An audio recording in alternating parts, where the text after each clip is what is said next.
We're in. Dunbar with the speed lens cap move tonight. Just literally like as he's switching the button to put the camera on, he's like flying up to it and popping the lens cap off. And that should be Evan Bach. It's not. Yeah, but. right. Without. Hey, man, you got a minute? Hey, man, what's going on? It's Tuesday. You busy? Got Still a haven't question. figured it out, have you, Evan? You've been on the show, I was man. just going to say, he was on the show. Right. What more can we do? Yeah, welcome back. Tuesday night. We're back in the studio here. We're just kind of figuring out what we wanted to do tonight. We have... Still not sure. Yeah, we're still not sure. We never are. That's kind of the... We'll let you know. That's the magic of the show. You just never know what you're going to get. Neither do we. So it's fun and adventure for everyone. What do we have on deck right now? Yeah. So last week, I guess just to kind of recap and jump back in. Last week we worked on this song called "The Hardest Part," an attention song off the last record, "Tattered Youth." We're talking about maybe getting back into that mix a little bit this week, or we got through drums and bass, whatever. But we were just kind of getting back in the swing of things last week, and now we're kind of figuring out that as summer's starting to unfold, we got this week, and then we have 2 weeks in a row off, right? Next two. Correct. Next two off because Joe's got some travel for work, which is going to keep him busy on Tuesdays. On Tuesday night. I mean, he didn't clear that with us, but I sent the paperwork into HR. Oh, is that right? Yeah. I haven't received it. I believe it was denied. Who is HR? The Which craziest, one of us? the craziest shit about this iPad being my reference is like the closed captioning. I know you were talking about that the other day, but like Closed captioning? it's like doing it now. Yeah, like Facebook does like an Oh, automatic. can you turn it off? I don't know, but it's just crazy that it does it like almost automatically. Yeah. Should we try? Should we just throw some shit at Fart. it? Fart. Hey, farting Capital noises. fart. Capital. For those just tuning in, yeah, we're trying to make the closed captioning say fart. Anyway. Because we're 12. Yeah, because we're 11, 12 years old. Brad's older. He's 14 now. Fucking kids. Did it just come by? Oh, man. But, yeah, so we got the next 2 weeks off. And then, as I'm sure we'll talk about in the very near future here, we're going to have a bunch of weeks off because I'm going to be gone for a while. But so we do have this attention session open, but I was kind of thinking about, like, we pretty much just mixed last night. Or not last night, last week. Just kind of kept it kind of tunnel vision, So I was kind of thinking it might be more fun to have a little bit more one of those freestyle episodes where we just kind of talk shit and do our thing tonight. So if there's people in the chat, we've been talking about doing that. But, we can do some mixing, or if anyone has any questions about mixing specifically, we have a session open here. So we could return back to this attention song, but we were talking about maybe doing a little freestyle or maybe catching up. We'll take a listen to where we're at on this track at some point. But just thinking about keeping a little more loose this week. Joe's trying to figure out the closed captioning thing, I'm guessing. Get the comments going back. You know this thing. Yeah, I don't know. It's all good. We'll figure it out. Yeah, I didn't really get to see the comments last week, and that also felt weird to me that I wasn't able to pay attention in that way. But yeah, we're happy to be back with you this week. Lots of news over the last week or so, so I'm sure there's plenty to plenty to catch up on. I guess for me, most notably is Soul Asylum announced a big pile of summer tour dates today, which will be on sale, I believe, pre-sales tomorrow, and then general ticket sales start pretty quick right after. I forget exactly when, but we're going out for like 7 weeks. We're basically going for all of August and a large chunk of September, going all over kind of East Midwest, kind of around here. Not a lot of West Coast stuff, but a lot of dates. You playing here? We are playing here, Maple Grove. Last show of the run. Okay. Yep. Where? Do you know the answer to that, Brad? It's Let me talk to each tell you. other. Somewhere in Maple Grove. Some outdoor thing, right? Oh, outdoor thing. Gotcha. yeah, it's a place called Yeah, sorry, I should know this. Concert on the Lawn at Central Park. Oh, sure. There you go. Yeah, so super stoked about that.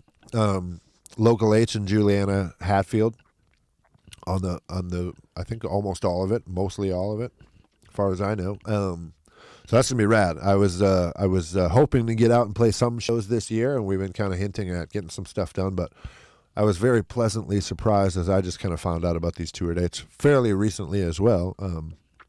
I was pleasantly surprised that it turned into a big tour. 6-7 weeks. We're out there. We're going to be out there playing a ton of shows. So, check out the websites and all the places if you're interested in that. You can figure out where we're going to be and when. But yeah, August and September, we're basically on the road. So come check out Soul Asylum. It's going to be crazy, man. It's going to be so crazy to get back to like touring on the road, playing shows. A lot of outdoor stuff? Or? Mostly outdoors, yeah. Or, 3/4 outdoors or whatever it is. Sure.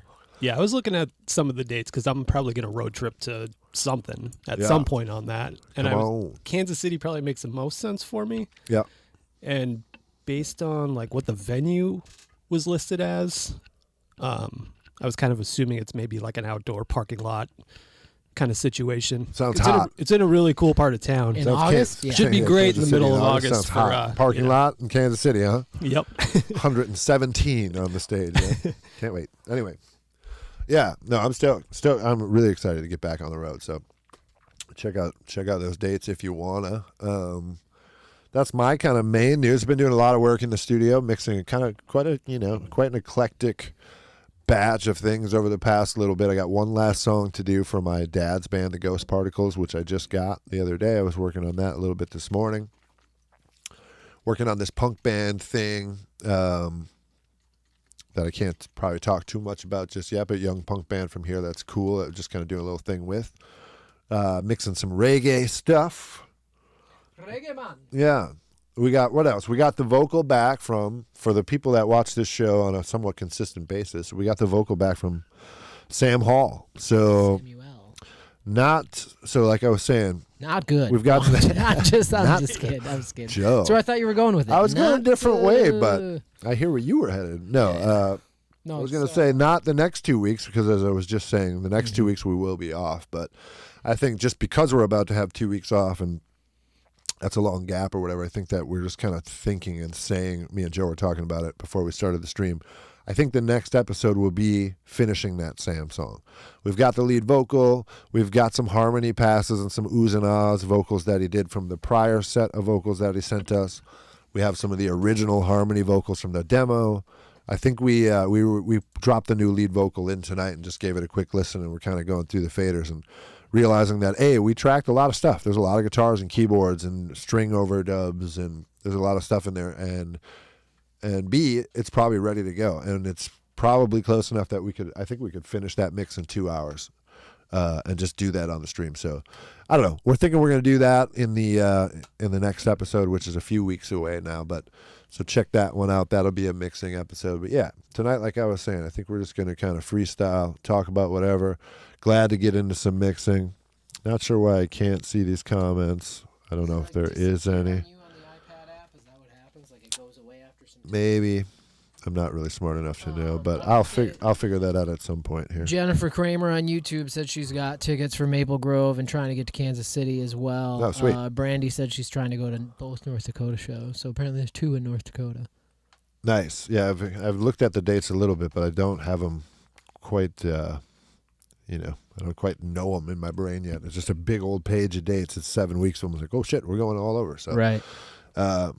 Yeah, really looking forward to that. I'll figure out this closed caption thing when Brad hits that what's that news situation, I think, which we're probably getting close to ready for. How do you feel about that, Brad? I feel pretty good about that. I got no bass riff for you tonight. Didn't really think about cooking it up. I don't feel very good about that. As it sits, man. We do have 2 weeks off. I should make the bass riff. That could be a thing. We don't need to do like Brad's, just a quick camera change. I threw up the GoPro. Oh, right.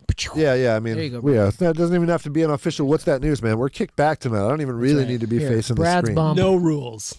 Right. Tonight's chilling. I would like to see the comments, but yeah, I'll work on that. Talk to me, Brad. What do you know since last week? Let's see here. So we touched on a few things last week with some of this Taylor Swift vinyl situation. You've got my attention. And some more information has come out in regards to this release of Evermore, which already went #1 like when it came out digitally. It's now back at #1 Tight. Because of the physical product release. It sold 102,000 copies of the vinyl. That's like insane. Actual physical copies. Wow. So anybody who knows the pain of dealing with vinyl turnaround times right now, meaning me, now we know why. So Oh, because Taylor Times just Taylor. chewed up tying up all that, some entire all that plant. capacity. Right. She However, broke the music like, business. Yeah. that's the biggest sales week for a vinyl album in the U.S. since 1991 when they started tracking that data. Wow. And she also, where did I have this here? Since she's back at number 1, she's now the she's in sole position for 3rd place for the most weeks at number 1 on Billboard, only behind the Beatles and Elvis. Like, Wow. she just passed she just passed Garth Brooks. So like when you talk about like the true generational, Good Lord. star, like that says a lot right there. I guess so. She's got those sales. So, I guess like now I'm in my head. I'm like Garth Brooks or Taylor Swift. Who do I like more?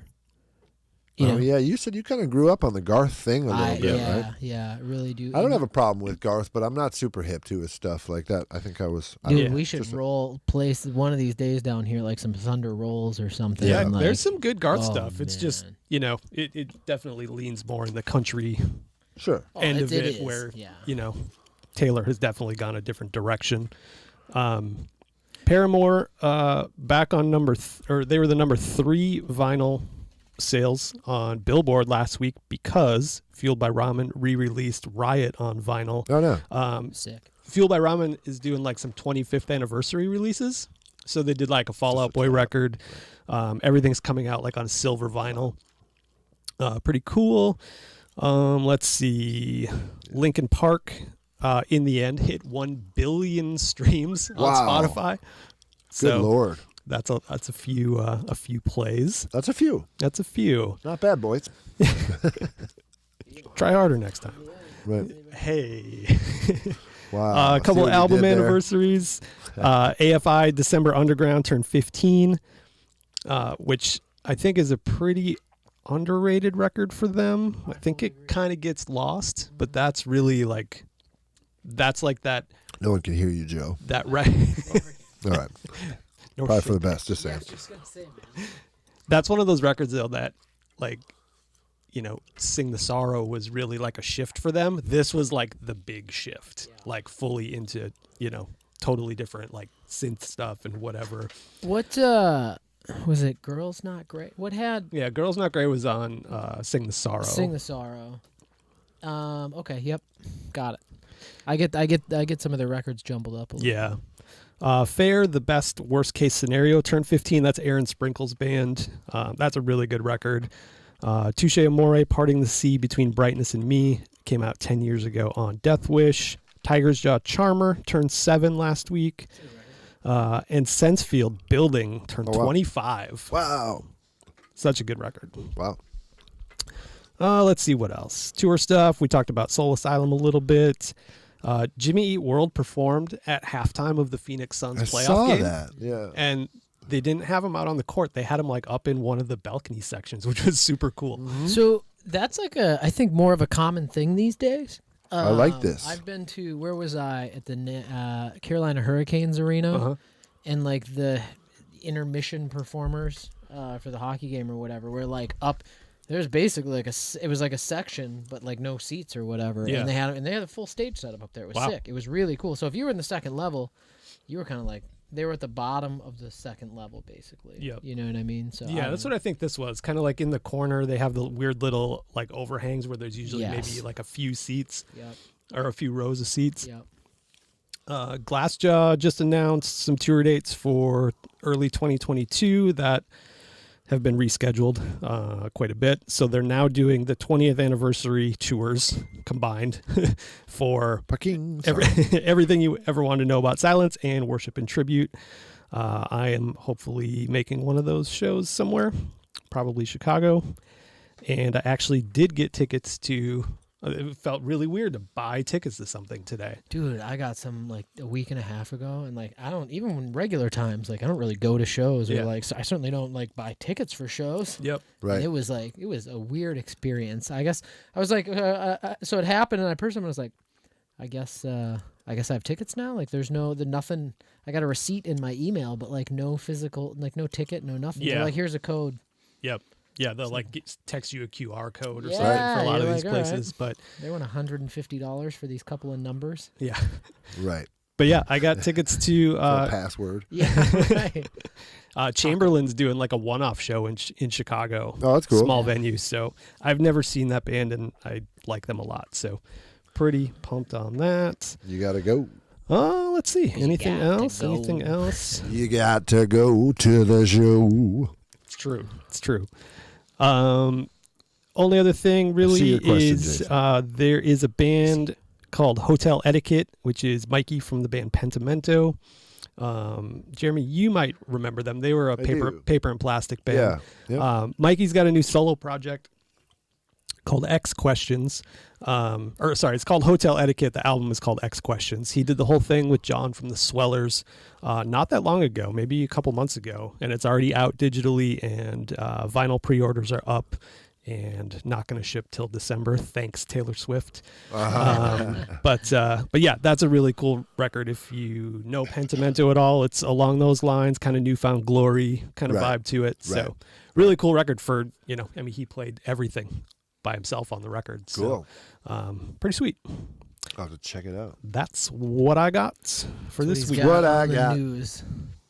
What I got on the news. Jason, I do not want to ignore your question, so let us read it right now on this small iPad. Can you speak on how you approach mixing vocals when you track them versus when you receive tracks? What are you rocking for overheads on that kit? 2 questions. Oh, yeah, I see. And what drives your choice for overheads? Genre versus drum sizes and tones, question mark. So I'll do the overheads question first. Well, it kind of, for me, like this room is set up as kind of like my private studio. So I have 2 different drum sets. It stays set up back there. I do bring some people in. They typically use my drums. I think Nick's brought a drum set over once, but I have it always set up, always mic'd up. And really what drove my choice of overheads was I just shot out everything I have. Everything I have a pair of, I shot it out here at the studio one day. And I've kind of done that in many positions on the kit. Like I'll have Joe over one day and it's like, I think we did the crotch mic shootout or whatever. Like I actually do that. It's like I don't own a ton of microphones. So, I know that this Gretsch kit's always going to be in this room, because I'm not really bouncing around that much or whatever. Or I'm not taking my mics to studios when I go somewhere. So I think I have maybe, I don't know, 4 or 5 solid kick drum options. So I spent a day here with the Gretsch kick and put them all in there and then listen back, did the same thing with the overhead. So right now I have a thing for 90s Audio-Technica mics. The ATM 25 is my tom mic of choice, and actually my bass drum mic of choice most often. And then the current overheads are a pair of ATM 33As, I believe. I think that's right.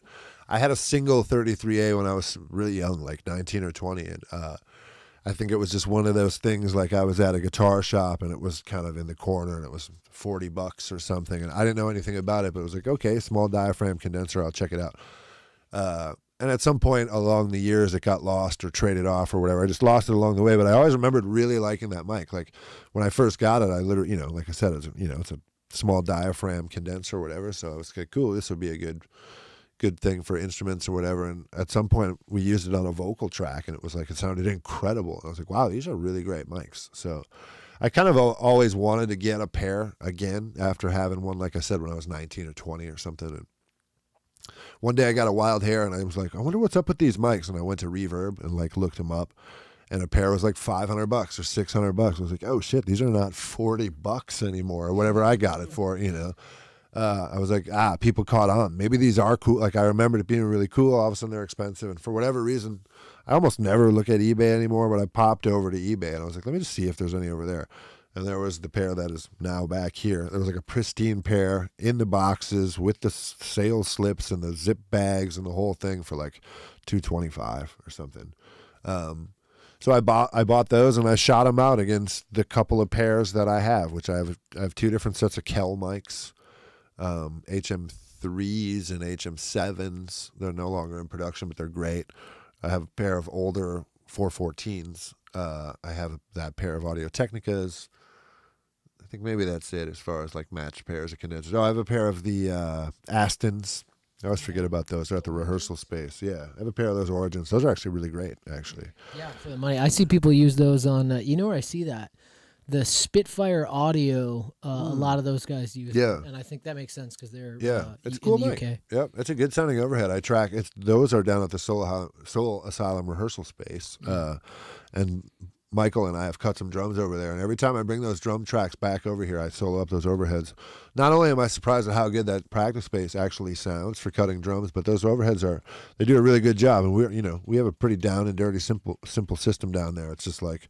It's a Midas M32 console, and then we just pipe it straight into the laptop. So it's basic Pro Tools, Midas console, Midas pre's. I think we use a little bit of EQ and stuff on the console on the way in, but we don't do much, and it works out. But yeah, so that is that's the deal with the overheads, and then I don't really change them. I mean, every once in a while I get a wild hair and I'll do another shootout, or I'll throw something else up, or.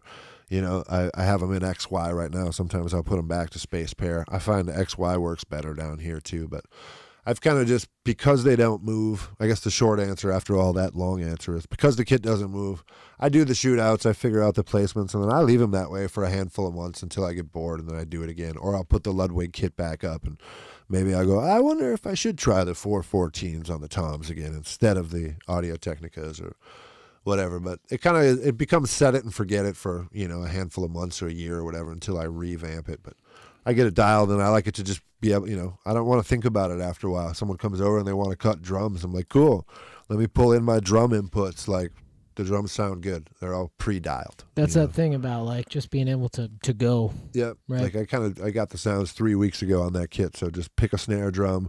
I do a little freshen up if there's anything I want to change, or the drummer that's playing plays a little softer or harder. I might adjust some gain structure, but pretty much just sits there. Hey, Clyde, I see you in the chat. So funny, dude. Eric Eisenman over on YouTube was asking about the stream last week a little earlier. And I was like, oh, man, I'm not sure. I think we got it fixed up, though. And he said it was looking good or whatever. Right. And, like, now we're having YouTube problems. So we're having YouTube problems now? Yeah. It's Facebook's kind of right. in and out. But he said audio's hanging on. So, just like Eric jinxed it. But right. Well, sorry about that, folks. We don't know. We've been through the ringer. We had several episodes in a row where we were basically hiccup-free as far as that stuff, but last week we weren't able to be on YouTube at all, right? We actually almost thought we weren't going to be on the show at all. Yeah. And then all of a sudden, after Joe trying a couple of different workarounds, he was able to connect to Facebook only. So, yeah. If you're on YouTube and it's sucking over there, sorry about that. You can go over to my Facebook page if you want to. It's just Jeremy Tappero, facebook.com/Jeremy Tappero, I think. It's that simple. Just Tappero. Oh, just Tappero for my Facebook? Just Tappero. Clyde's in the house. Yeah, what's going on, Clyde? Feel free to ask questions. Tonight's question, Jason, I know you had a first part. I ended up with the long-winded answer on the second part. How do I approach mixing vocals when I track them versus when I receive them?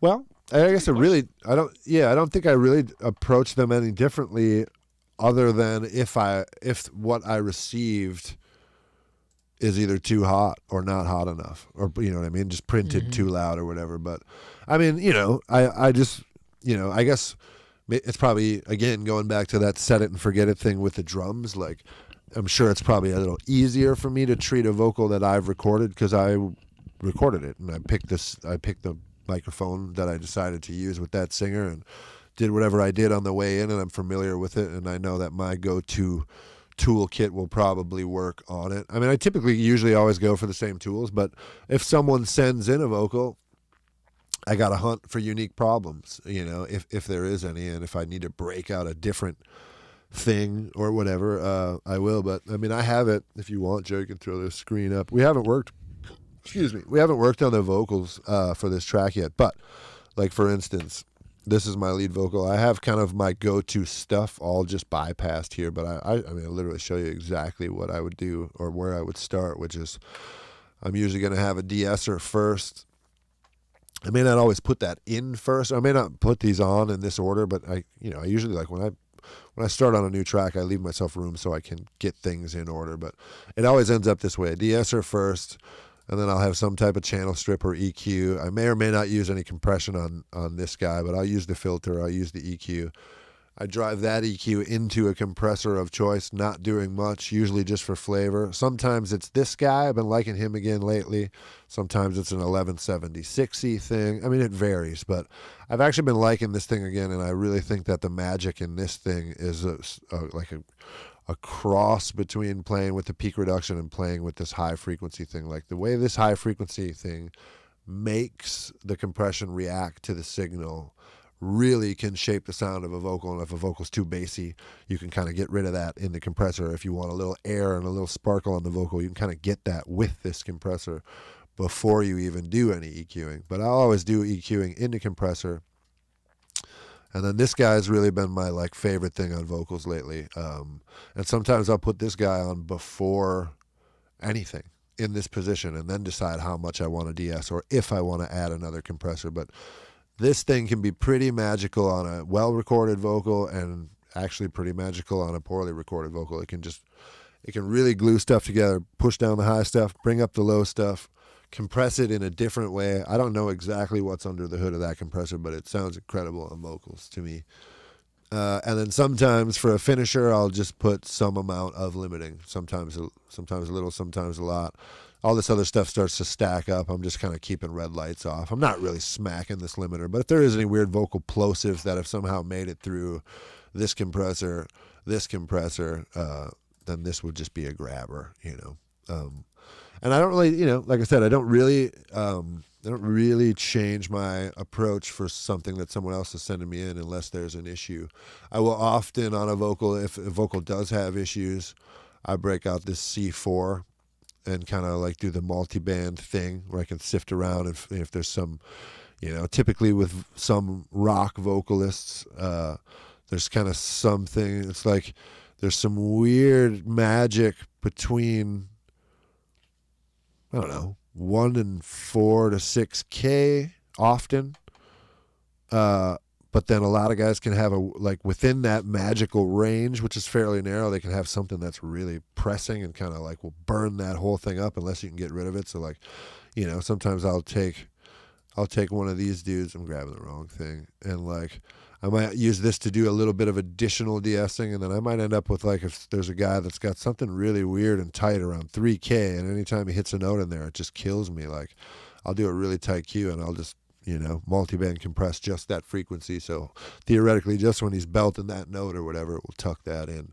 That's kind of just like fixing problems if they exist. But yeah, I don't think comes back to the original question where it's like, I think the only real difference between like when you receive tracks versus when you record the tracks here is like, you don't necessarily have to do as much fixing when you record the tracks here because you did them yourself. That's not to say that there wouldn't be some. Right, and I'm fortunate, of course, to know that like I have a handful of decent vocal mics and good preamps and compressors to put them through. So like a lot of cats just have a mic and they plug it into their interface, which whatever the preamp is, that's what they got, and there's no compressor in front or whatever. So I definitely probably have to sometime, not always, some people print through plugins or have a little stuff at home and send in really great sounding vocals too. So it doesn't, it's just a matter of what vocal you got. You got to work with the one you got. It doesn't matter who recorded it. If anything, like something that I see very common right now is when I do record mix vocals that were recorded elsewhere, I think a lot of people are using one of these SM7s straight into, which is great. I love this mic for vocals. But a lot of people are using these guys straight into like an Apollo or some small interface, and they don't have a preamp or kind of an extra thing along the way. And these things are gain hungry. So like you have to crank up your Apollo input way up. And I end up seeing a lot of vocals that like are kind of barely or maybe at best like not even 3/4, halfway at best tickling the needle on my meter.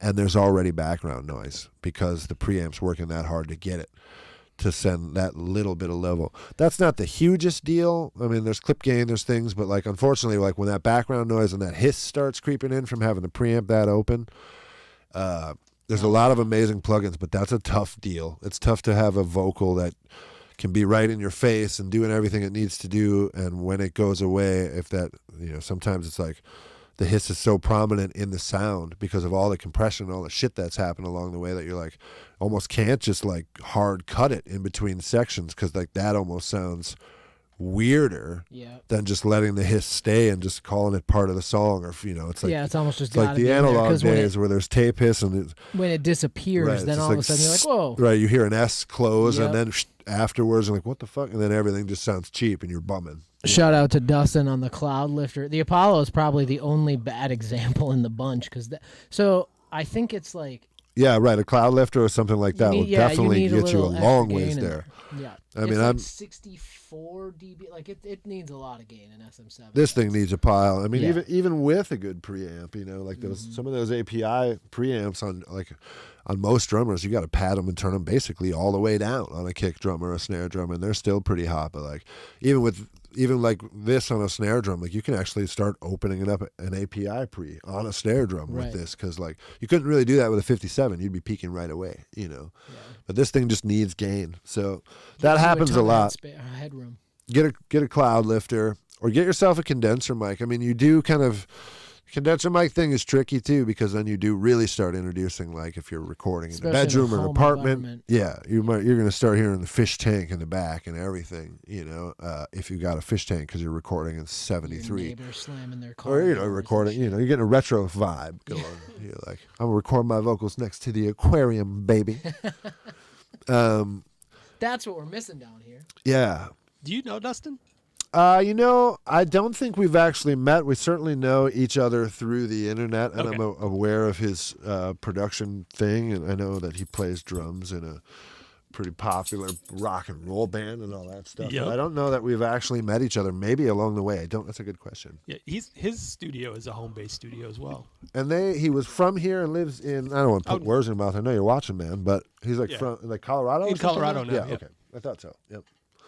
Yep, and just maybe did the new Von Tramps album. Is that correct, Brad? So. I think that's true. So, yeah. I think they were out there recording with him. A couple weeks, maybe. Yeah. The things you learn on Facebook. Creeping. So yeah, that was long-winded answers. Maybe that answers. Oh, Jason said something. I get the tracks are overcompressed and noisy. Yeah. Yeah. And at that point too, you got to remember, like, you got a singer in a bedroom also playing the role of engineer, which is a couple of things. One, doing both of those things at the same time, even if you are experienced at one, the other, or both, is difficult. Yep. Keeps both sides of the brain working, and you don't get to like kind of lose yourself in either part of it. Either correct. Right. Yep. And the other side is that they probably just don't have the gear, and especially if it's like, I have a decent mic and a compressor into my interface or something like that. It's like you want to use it every time. Right. But sometimes you maybe just don't need to, or don't need it that much, or whatever. Right. Yeah. It's tricky. Yeah, I mean, and then there's the opposite where things are really hot and over compressed. I mean, again, there's clip gain, there's ways. I don't know. I rarely, unless there's really, really a problem, will I like go back to the band and either ask for a change or complain about what's there. I kind of just like, when it comes to mixing the tracks, I guess I kind of just like eat the meal that's served to me. You know what I mean? Like if the vocal's a little hot and maybe it's compressed or maybe it's distorting here and there or whatever. If it's a problem, then I'm like, well, maybe I have to lean on it. Maybe I have to distort it everywhere. Right. So the problem spots don't bother me in the problem spots, because now it's just all distorted or whatever. It's like I just had this conversation with KJ the other day. He got some tracks that were printed pretty hot. And he was just like, this stuff is pretty baked in. Like, what do I do? And I was like, well, either you can't do it or you just continue on what's there. You can't rewrite the book. What you got. The drums are what they are, right? So can you make it happen, or are you not into it? That's the question, So right. Can't really be like, hey man, can you guys recut drums on this or whatever? Not that he was suggesting that, but Well, in those cases, like, I guess if there's a performance problem or something like that's a different thing. But like when you come to those kind of problems, and also who's to say that if they did them again, like, hey, these are super hot, can you cut them? Or who knows? Or did they do that intentionally? Right. Did they bake that stuff in and go, no, this is a session, man, just do the thing? Like, right. I don't know. I often, and like I said, unless there's a big time problem or like a weird level discrepancy or something. I went through that recently with another client who he sent me some vocals It had like some reverb printed on there. And I was like, hey, can you send me these dry? And he was like, well, you want me to take the reverb off or take everything off? And I was like, oh, well, you know, what do you got on there? And he's like, I got EQ, compression, limiting. I was like, oh, okay. You know, I'm like, well, yeah. I was like, give me one with no reverb and then give me one also with just nothing. Let me just hear that raw vocal. Dry. Yep. And when he sent the raw vocal, like it was like it barely showed up as a waveform. Yep. And I was kind of like, oh, what, you know? And then so I called him or whatever, and you know, I don't know a ton about Logic. He's a Logic user. That's it, dude. What I didn't know, right, is like when you export this file.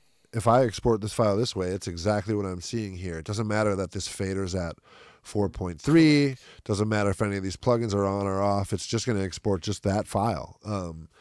In Logic, he was like, because he had the compressor and the limiter and all the EQ and all the shit on there, he had his fader way down in his mix or whatever. And it prints. Right. So when he was like, oh, I'll send you a dry vocal, he just turns all that shit off, doesn't change the fader, which I wouldn't think you'd need to, but turns out you do. Yep.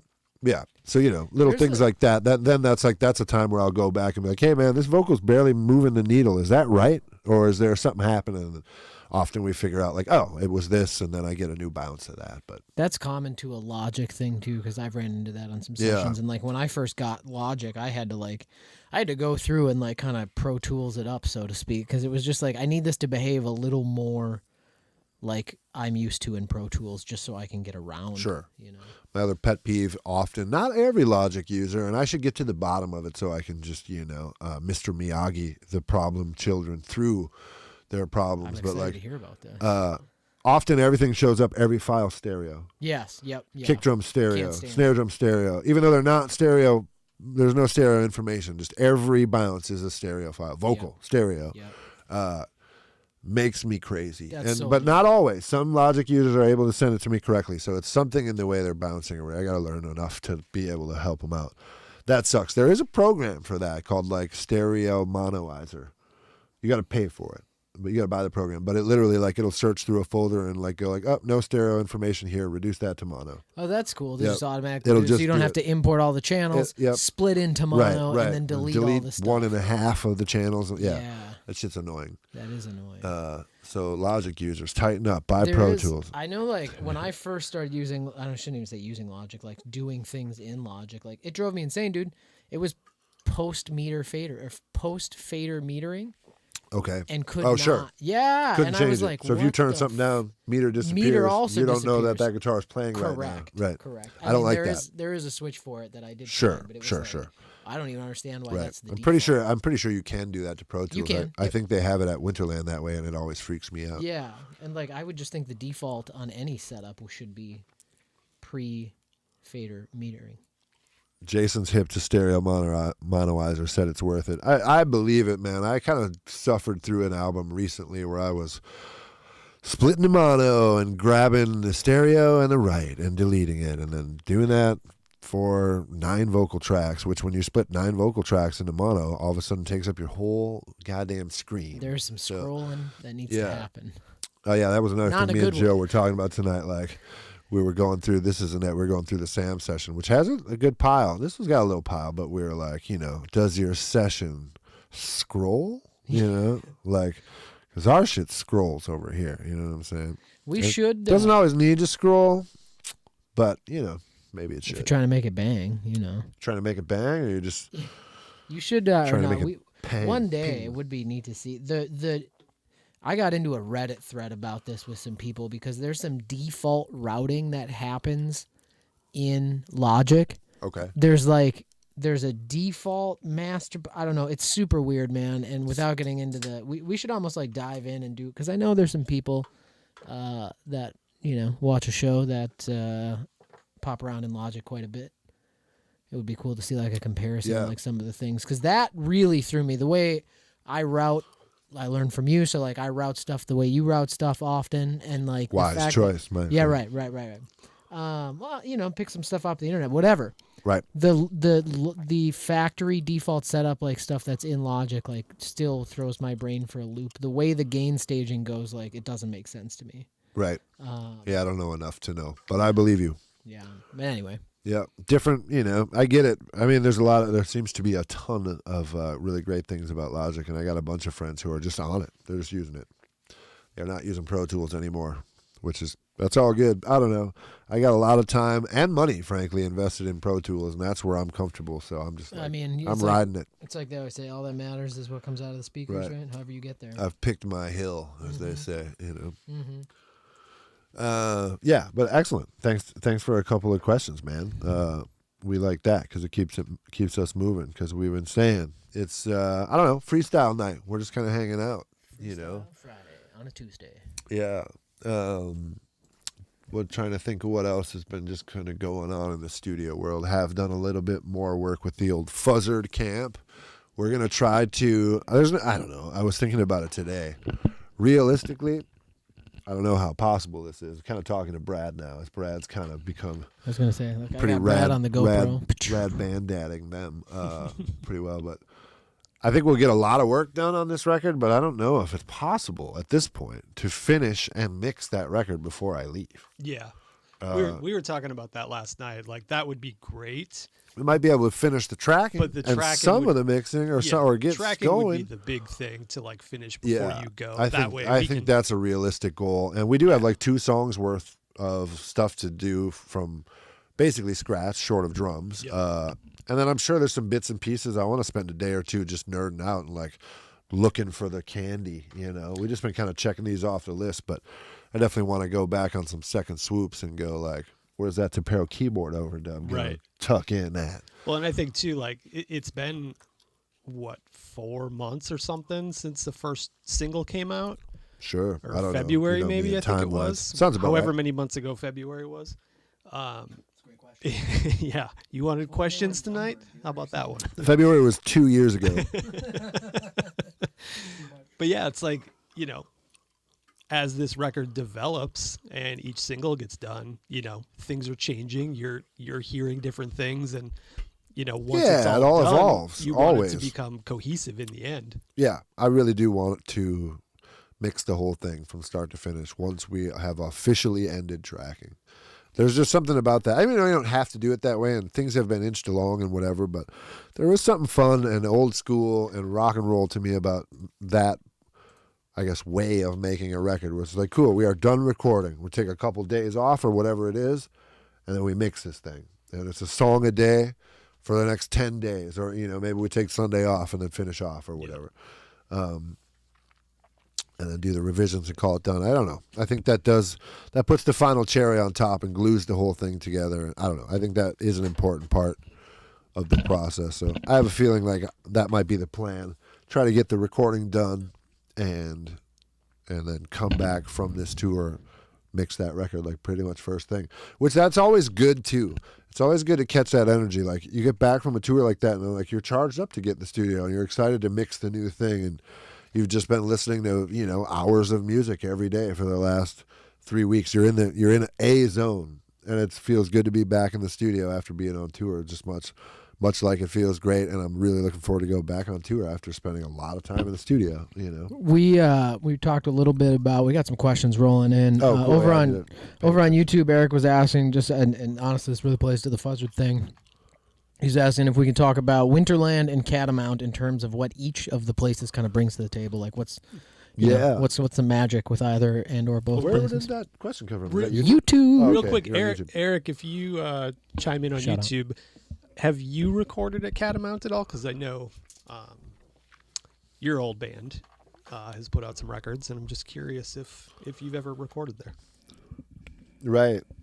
And then, so, I mean, I'll talk about Catamount first just because my experience there has been a lot more limited. But Catamount was kind enough to host us for a day because of the Fuzzard track that was going to be a part of a compilation, what do you remember exactly what the deets are? It's a relief compilation. Yeah, it's any money raised from this compilation is going to artists and performers and whoever affected by COVID situations. Right. So they offered to basically to kind of contribute to this compilation. They offered to mix and master the stuff on the record. And Fuzzard got asked to do a song, decided to do a song from the record, and Brett, being the hustler that he is, talked to the studio and was like, hey, that's awesome. We totally want to have you mix the song and do the thing, but would it be cool if we brought our guy down and he mixed it at your studio, basically? Which they were totally cool with. They're like, oh, great. We're just happy to have the band in and happy to have another guy in here. So I think I talked about that just a little bit in the past or whatever. But, yeah, we went down there. And we literally only spent a day there and just did mixing, a little bit of guitar recording, some video stuff for the Mesa Boogie, and then mix the song from scratch. But that was really cool because I decided, they kind of have, as far as I know, I didn't go look at Studio B, but Studio A is pretty old school rock and roll studio, SSL console, outboard gear. There's a tape machine in there. There's also Pro Tools in there, but not a lot of plugins, not a lot of whatever as far as that stuff goes. And that's kind of the point. You have the SSL, you've got the stuff in the rack or whatever. So I was like, you know what? I'm going to use like very few, almost no plugins. I'm going to split this thing out on the desk, and we mix the whole thing like Chris Lord Algae would or whatever, just like using the desk, using the outboard, just using the outboard effects returns. I didn't use any delay or reverb in Pro Tools. Like I just, again, eating the meal that's served or whatever. It was like I rolled into Catamount, like, okay, this is what we got, then this is what we're using. Like I have seen some guys like, oh man, I don't have this plugin, and it's like this big deal. And while I get it and I have my go-to plugins or whatever, it's like, okay, like I said, I was almost like, fuck it. Let's not use any plugins. Let's just use the desk and the outboard and mix this thing like it's whatever, 1994. Yeah. So Eric said that they priced out Catamount but ended up going to Winterland. He said not that Catamount's prices were offensive, but the plan was to do drums at Winterland and then do bass and guitars and stuff at the home studio with vocals, kind of TBD. Sure. And that's ultimately how we do the Fuzzard record is we'll go to Winterland, we'll do drum day. We've also gone to Flowers and done drum day. We decided that it would be cool to, because it's a full-length record and it's going to come out as such, it would be cool to change it up and have some different drum sounds. And we have, like, we didn't do all the drums at Winterland in a couple days or whatever. I mean, we did in a couple days, but not consecutive days. We'd go in and do 3 songs and then do some guitars and some other shit and finish out the day and just get those going. Then come work on them. And then, a month later or a couple weeks later, go back in and catch one drum track and then do guitars for the rest of the day and just kind of switch it up. And anytime we're not there, we're just over here doing overdubs, doing vocals, guitars, and whatever. But I love Winterland. Todd's awesome. Those guys are super comfortable out there. It's kind of, a little bit off the beaten path. Big parking area, a big lounge to hang out and smoke cigarettes or do whatever you're doing. And, great API console, great microphones. Todd's a nice dude. There's a little Studio B if you want to do some overdubs and do some other stuff, and he's got some nice pre's and, again, access to the good mics and whatever. Go cut vocals in B if you have a little less budget or a little less need. You don't need the full-size studio to cut a big band or whatever. You're just going to do some guitars or vocals. Sometimes we'll go to B. Todd's had a long relationship with those guys. I made a ton of records out at Todd's place with the Fuzzard band or a ton of songs with Fuzzard, a ton of records in general over the years with some of Brett's other bands and just different sessions. Todd's been out there a long time. I like Winterland a lot, and I had a great time at Catamount. Like I said, only got to spend a day there, so I don't know it nearly as well as Winterland, where I've spent weeks over the years. I've spent weeks in there. That's the great studios though. The roadmap for like most records for people who are like for when you have that band member who's capable of doing a lot of this stuff. I mean, it's like you go somewhere to do drums and like get the solid drum sound going or whatever, and then you go home and do guitars and vocals and keyboards and all the other shit. Especially in the days of Kempers and HXs and amp modelers and all that stuff, it's just like so easy to do guitars. Totally. I was going to say, like, whether you're miking up an amp and putting it in a closet or building a little box around it, or if you're just using a Kemper or an HX Stomp or whatever, I mean, you can cut your guitars and headphones on if you want to, not make a sound. Right. Yeah, if you need to, that is totally common. And I do a lot of records like that. I have a drum set behind me, and I can do drums here, but Often we'll do the same. Yeah, and I do, right? But often the same thing, right? We'll go like, oh, let's cut drums and flowers, and then we'll finish up over here or whatever. And most like bedroom setups, even if they're great, right? Even if they're really good bedroom setups, like they're not necessarily set up and or have the space for gonna sound. I mean, it's gonna work. You do whatever. You can get a sound, but I mean, yeah, it's like this room. I kind of tried to split duty a little bit, but not really. It was more like this is going to be a mixing room, and whatever the drums happen to sound like in the back of the room, that's what they're going to be. I'm not going to try to make it like an interesting live sound back there because it's kind of going to blow the vibe for mixing up here, which is ultimately more important. That being that this room is big enough to have a drum set in it was just kind of a bonus. Like this is supposed to be my little mix room, but of course I had to make it as big as little could be. So I stretched it out and took the booth and took as much basement as I could. Couple of pieces in the chat. Kenny mentions Des Moines resident Piers Plaskett. Is that how you say it? Former CEO of SSL. Word. Brandy was asking about like good microphones for kind of a beginner setup, and I mean, I know often a lot of people talk about the SM7, and that is a great all-around. It's one of the best all-arounders, but she also was saying an acoustic guitar, and they're not good for that. And this thing, too, like, when it comes to at least vocal mics, microphones in general, but vocal mics especially, the range of price is insane. So this is like almost not really even a beginner mic anymore, as this thing is now $400 or something, or I don't know. Yeah, I mean it's a broadcast mic. That's a pro-grade broadcast mic.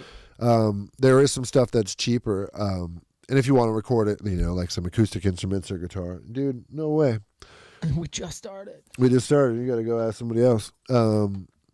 I think that for like budget, just getting it going and being able to record a vocal or an acoustic, I do think that some of that blue stuff, like the blue Sparks or whatever they're called, the little guys at Guitar Center that are $150, $179, $199. I think there's a couple little different models or whatever. Yep. I think that those are totally doable. I don't know. It's been a while. Especially like if you're really talking about beginning. I mean, you're talking about like making in GarageBand and stuff like that. Like, just get something. Who cares? Get it and go. That's 100% correct. Ultimately, at that point, it's not you're going to make a decision where it's like that. Right. I mean, The right answer is the best budget mic for you is the one that gets you recording as soon as possible. Kind of a cheesy answer, but it's true. Just go grab something. Go grab something that's in your budget. The good news is it seems like, I mean, maybe there's some gems out there if you want to deep dive and read tape op and go on forums and like figure out who's checking all this shit out or whatever. But for the most part, like you could roll into a Guitar Center or your local music store and they might have 2 or 3 options that are in your price range by a couple different companies. And they're all going to be fine.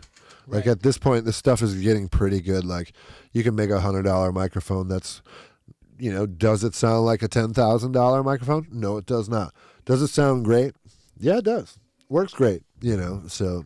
I think Janine confused me with Brad, and I'm like kind of offended by it. Hey, I'm just going to take the credit. I'll be honest, dude. I was looking at you on Brad's What's That News earlier, and now I'm checking it out on the GoPro. You got some good-looking knees, man. So, like, if people want to confuse me for you, I'll take it. Hey, man. Look at those knees. It's a lot to wear shorts for this guy. So it's all good. Here we are. It's all good, bro. I'm just giving you a hard time. There's I lost my train of thought. I'm sorry. What's Janine saying in the chat? Were you chatting back with her, somebody? Or what am I missing there? I'm trying to look at the chat. I'm trying to not look at the chat. Yeah, like it doesn't show up great on the iPad for you. No, she was just saying she agrees, but she enjoys a lot of like the AB stuff on YouTube, the side-by-side comparisons, like the crotch mic shootout we did. I get it. I watch them. Yeah, I could get into all those forever. Yep. I mean, that rabbit hole is deep. I watch them. Yeah, and whatever. If you got time to kill and it's good to dream or whatever, but I would say if nothing else, go get something that gets you working on songs and doing your thing and self-recording, however that is. And then if you still want to look at mics and figure out what the next one is down the road to up your quality or whatever, then great, But until then, have something. Because I have often found, and I think there's a term for it, I've been guilty of this. We've all been guilty of this over the past, where like, you put this idea of like, if I just had that one thing, then I'd get going. yeah. You put this idea in your head. If I just had that microphone, then I'd start writing songs. It's like, well, then just go get the microphone or whatever, or prove it. Or get the microphone. It doesn't happen, and then you got to look in the mirror and go, okay, it wasn't the microphone. Right. So the next piece. Or if it's like, I guess that was kind of a bad. The microphones are kind of a bad example because you either do or don't have one. But like, I know guys that have 16 microphones, and they're like, man, I can't really do a pro vocal here until I get one of these. Sure. And it's like, well, that's the wrong attitude. Like, sure, it'd be great to have one of those, whatever that is, but like, between now and then, if you have something decent and you have a great singer and you can figure out the distance from him and where to put him or her, make them stand somewhere, you can get a sound. You can be Billie Eilish or whatever. You know what I mean? Like, they made that record in a bedroom. Right, with very little gear. I'm sure they got some nice stuff now. No joke, you aren't. It's like when you said it, you're like, if you got a great singer, it's like if you got a great singer, just game on. But like even you got a great singer, get a 57, get a whatever, get a microphone. Right. Yeah. But that's just that game, man. Get out there. What is that gas? Gear acquisition syndrome. That's what it is, right? That's what you're looking for. Letting the thought of having that thing keep you from working on it until you get that thing. Like, that's the problem. I've owned a handful of Stratocasters in my life, and I don't have one now. And as you know, I've just been on the hunt for a minute for the right one or whatever. And I've been playing stuff, and I was like, oh, man, this just doesn't sound right when I'm playing this riff, and I hear it on a Stratocaster. Yep. So it does have a different sound or whatever, but it's like, okay. Sure. Is it the guitar, really? Or like it just doesn't sound right because I'm playing it like I wish it was a Stratocaster. Or you're just putting it out in front of yourself so you don't have to finish the thing or do the thing. Oh, just for whatever sure. that is. For right. Sure. Yep, all of that, man. Right. It happens, man. I've done it. I'm the worst when it comes to gear. I always want a new piece of gear. I'm always looking at a bass or a pedal or a microphone or something. I'm already. Me and Joe were talking earlier about what EQs I'm going to buy next, just because obviously they're going to buy something next. Right? Yeah. So, Jenna Rosenberg on the Facebook was asking about a good interface. We talk about this one a lot. There's a lot of stuff out there in like that $100 to $200 range. The real go-to for people tends to be the Scarlett, but like just gets. I think I like that little Scarlett for the money. They're great for the money. I think they're cheap. I think they're easy to use. They seem pretty durable. I haven't heard about a lot of broken ones or whatever. Those seem like the move. They got a couple different options, whether you just need a couple inputs or you want to get 4 or 6 or whatever. You can kind of work your way up. I think they work with any software. My buddy Jamie is still using like my first Scarlett. That has to be from like, I don't know, still working decade. Oh, like still, the day still it showed up. To whatever software. Yep, right. Like the day it showed up. Yeah, I think those little boxes are pretty decent, far as I can tell. Again, I've been fortunate enough to be living in like Pro Tools Ultimate land and HD before that. So it's been quite a while since I kind of want to get a little interface just to have something for out on the road to play with. But I might just do that. I can just do that with the iRig. You can do it. That's what I use now. The HX does my is an Pro interface. Tools need to see some type of Avid hardware to connect or no? Which Pro Tools are you using on the laptop? I think it's current. I think it's my license. I think you can just use. Obviously, you need an iLock, and you can use an HX as an aggregate to a Mac I/O. Right. So I could at least play some like direct guitars on the road. Yeah, sure, man. No vocal, no mic or whatever. Well, and the nice thing about the HX is that you got headphone output, right? Yeah. Yeah. That thing. I might also just get one of those little like 2-channel Focusrites because who cares? They're great. Jenna says that's what she has. So that works out pretty well. Yeah. The only thing to really upgrade now is like if you need more inputs. Or if you start really going down the rabbit hole and decide you need better conversion and this and that. But all that stuff is fine. That stuff works totally fine. I have this dream of always wanting, I'm like, more channels. And it's like, okay, so I want more channels. Here's what I'm thinking. And it's like, for what, man? For what? I need to do anything with more than 2 channels. I'll be here. Right. You know what I mean? Right. So just you use what you got. There's also that for me too, right? Like, I like to keep buying stuff, but if I need to go record an orchestra, I'll just book a studio. I'm not trying to do that here. I don't need to have 60 microphones available, and 60 microphone stands just because, like, probably getting close to having that many microphones You've available. got a great. I have like even like my little bedroom set up the same way, but you've got like real inputs. My stuff's all digital, but like the whole set it up. open a session and like everything's available to you and the mics are up and the channels are, there's everything gain structured and everything, like you can just go. Yeah. I was doing, I mean, I was walking a line before when I was in St. Paul because it was my spot, but it was also trying to be kind of a commercial spot or keeping it clean and putting shit away at the end of the day or whatever. But that's a really nice thing about this place, like I was saying earlier, not really being a commercial spot. I'm not letting other producers or whatever come use my home studio. It's for me. It's for the bands I want to produce and the records that I'm mixing, and me and my friends or whatever. So, so stuff doesn't need to get put away at the end of the day or whatever. Like I don't need to do the dog and pony show of like, oh, okay, now we're going to record electric guitar. Well, let's get an amp out and let's put a microphone in front of it. It's kind of like, yeah, it's kind of like cool. So electric, are we using the HX? Or are we going to plug into the Pro Reverb? If so, like, I just open up whatever 6 new tracks and put them all to input 5 or whatever it is, because that's where it is over here, and we're cutting guitars. Yeah. Back to you. It's like volleyball with the artist, even when the artist is me. Like, okay, engineering over, back to making music. Like. Right. I think that's I even when I had a more commercial studio, I always liked that way of doing it. Like, again, I get it, and especially like some of these production house studios, they got to keep their head above water, so every hour is an hour or whatever. But it bums me out, man, when I roll into a studio because I start at 11, cool, get there at 11 and it's like nothing's out yet. Mm-hmm. Like, well, we know there's going to be a bass drum microphone, the computer and opened a session or nothing. Yeah, like we know there's going to be a drum set, right? So. Where are those? Maybe a dozen-ish, 10 stands with some general choice microphones out and cords out. And maybe just like around the carpet. Mm-hmm. So you could kind of like, drum set goes on here, and then we'll just kind of wiggle these guys in and like, okay, Instead of like, all right, well, let me go back to the locker and get some microphones and some cables, and who's making the coffee run? And then, it happens, dude. And all of a sudden your 11 o'clock start is 2 o'clock. We've got some people in the house, and this is leading to like an interesting conversation where it's like, so we talked a little bit earlier about how, studios and the way music is getting made has all changed, partially because of COVID, partially because of just technology and whatever, who cares? So what happens to all these big studios where it's like you have your great drum room and great live room and that's all the thing, but like, so now what's going to happen to these places? You know what I mean? Kind of as things move forward and people are realizing like I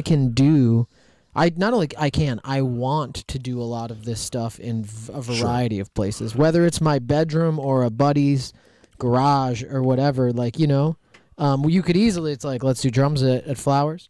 We'll do guitars at my house.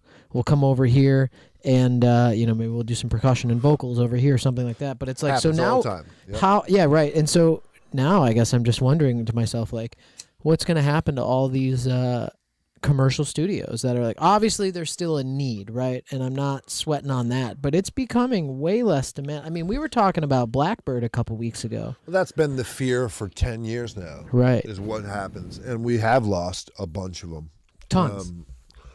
And I'm sure we will lose some more, unfortunately. I also know that a lot of the bigger houses are kicking ass. Mm-hmm. And have been for quite a few years now. I mean, and again, I can't put words into people's mouths. I only know what I've heard or whatever. But so, like, Pachyderm is the biggest place in the Twin Cities area in Minnesota, right? I think honestly, or pretty close in the upper Midwest. Yeah. I mean, there's a couple. There's a handful other big of studios, spots that go into that. As far as what they have out there, the amount of gear, just the whole thing, the fact that there's a house and there's property. For our bubble here, it's the biggest place. I don't know if it's the most expensive, but it's got to be up there because it's got the biggest collection, and it is. You get a lot of bang for that buck, whatever. But my point being, as far as everything I'm told, they're busy as hell up there. That's great. And people come and book, and whether it's, like you said, whether it's we're just going to cruise in, we're going to get our drums, and then we're going to go back home, or some people are going up there for full records, and I don't know.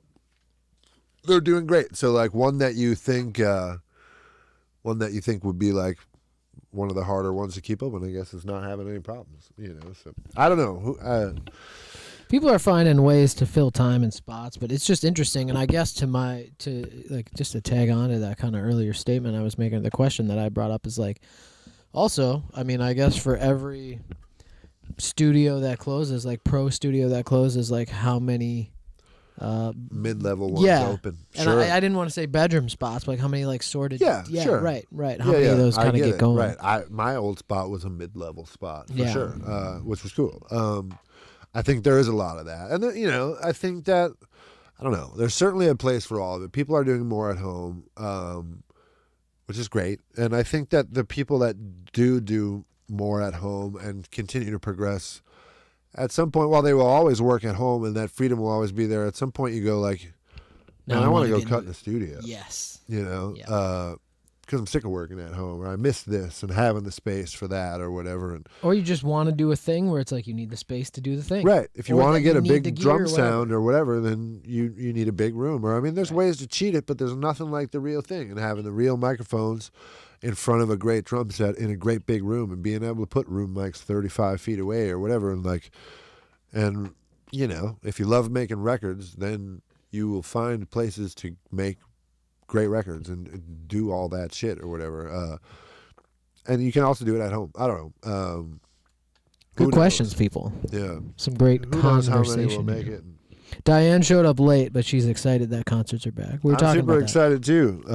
Man, we just announced a bunch of them, like 27 of them or more than that or something. I can't remember what the number is, but I'm, and it's not that I'm not excited about the big like national touring shows, because I very much am. But like, dude, I am, and I was saying it a little bit before we started. And I guess before Brad got here, it's like when, and this will be longer out, but like I'm waiting for like 7th Street and Fine Line and like those places and like that dude, stuff's cranking up, right? Yep. Didn't First Ave announce like a bunch of shows over Yep. the next Yeah, while? Yeah, it really ramps up like in August, starting in August. Yeah, I saw Hot Mulligan announce their tour, and they're starting at the Amsterdam. Yep. Like, I'm waiting for those shows to really start to like Yeah, fill there's- local shows. Like that Armor for Sleep Yeah, tours. yep. Oh, right. Gonna be at the Fine Line. Okay. I saw like the Acacia Strain announced a couple shows at Amsterdam. They're Yeah. like a big Amsterdam's like band.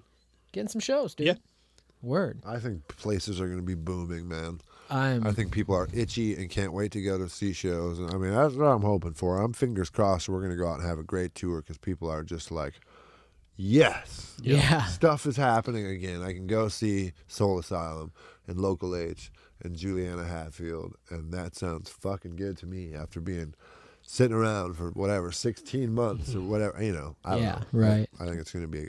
Well, and talking to like artists at work and like agents, you know, like that rep one of the bands that I work with, and they're just like, yeah, I mean, there's 6, 7, 8 holds on dates that I they have believe to that. work through, and you know, stuff's rolling out pretty quick, which is great, but it's kind of crazy. Like, I would not want to be in that position of like filling those shows because you're just like, oh my god, like I can't imagine overload. Yeah, I can't imagine how. I mean, and I'm sure it'll wear off, but I think a lot of people are excited to be back to work right now. So they're probably stoked that like their phone's ringing and they're like, all right, we're putting the club back online and agents are calling or whatever. But I can't imagine how hard all those people are hustling right now because, like, you know, again, coming back to the SA dates, like I got an email not that long ago with a handful of dates on it, and then an updated email a couple of days ago with a shitload of dates on it. So it was just like, wow, like venues started opening up, and like our people were obviously on the phone with the people, and wow, you know, I can't imagine. I can't imagine. It how is like strange to have those conversations right now that are talking about guarantees and things like back, that. yeah, It's like, back man, to all that stuff, right? words you just really haven't heard in a year. Dude, yeah, we were at rehearsal the other night, and I said something about like, what do you think like catering and like backstage food will look like now? Because you know, just like Yeah, the different world's a little world. more germy now, or where everyone's a little more whatever, and which is all good, but. And it was just like, even just the thought of like that was like, because it's been a while since we've been on the road. Plus, there's going to be new, you know, rules and restrictions or whatever. You know, different people feel different ways about it.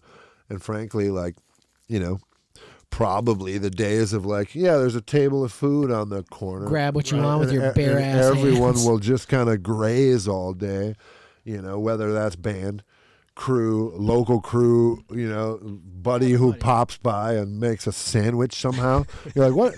You live here. It was a good why sandwich, Are you making though, a man. dressing room sandwich. You came by to say hi. You live here. That's why I'm here. We'll invoice you for that. Right. I'm trying to get that sandwich. Right. BLT. Yeah. Anyway.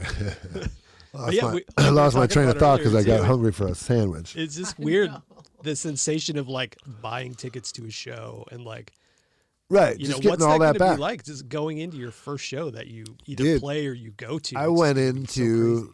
Twin Town on Monday. I know they're open.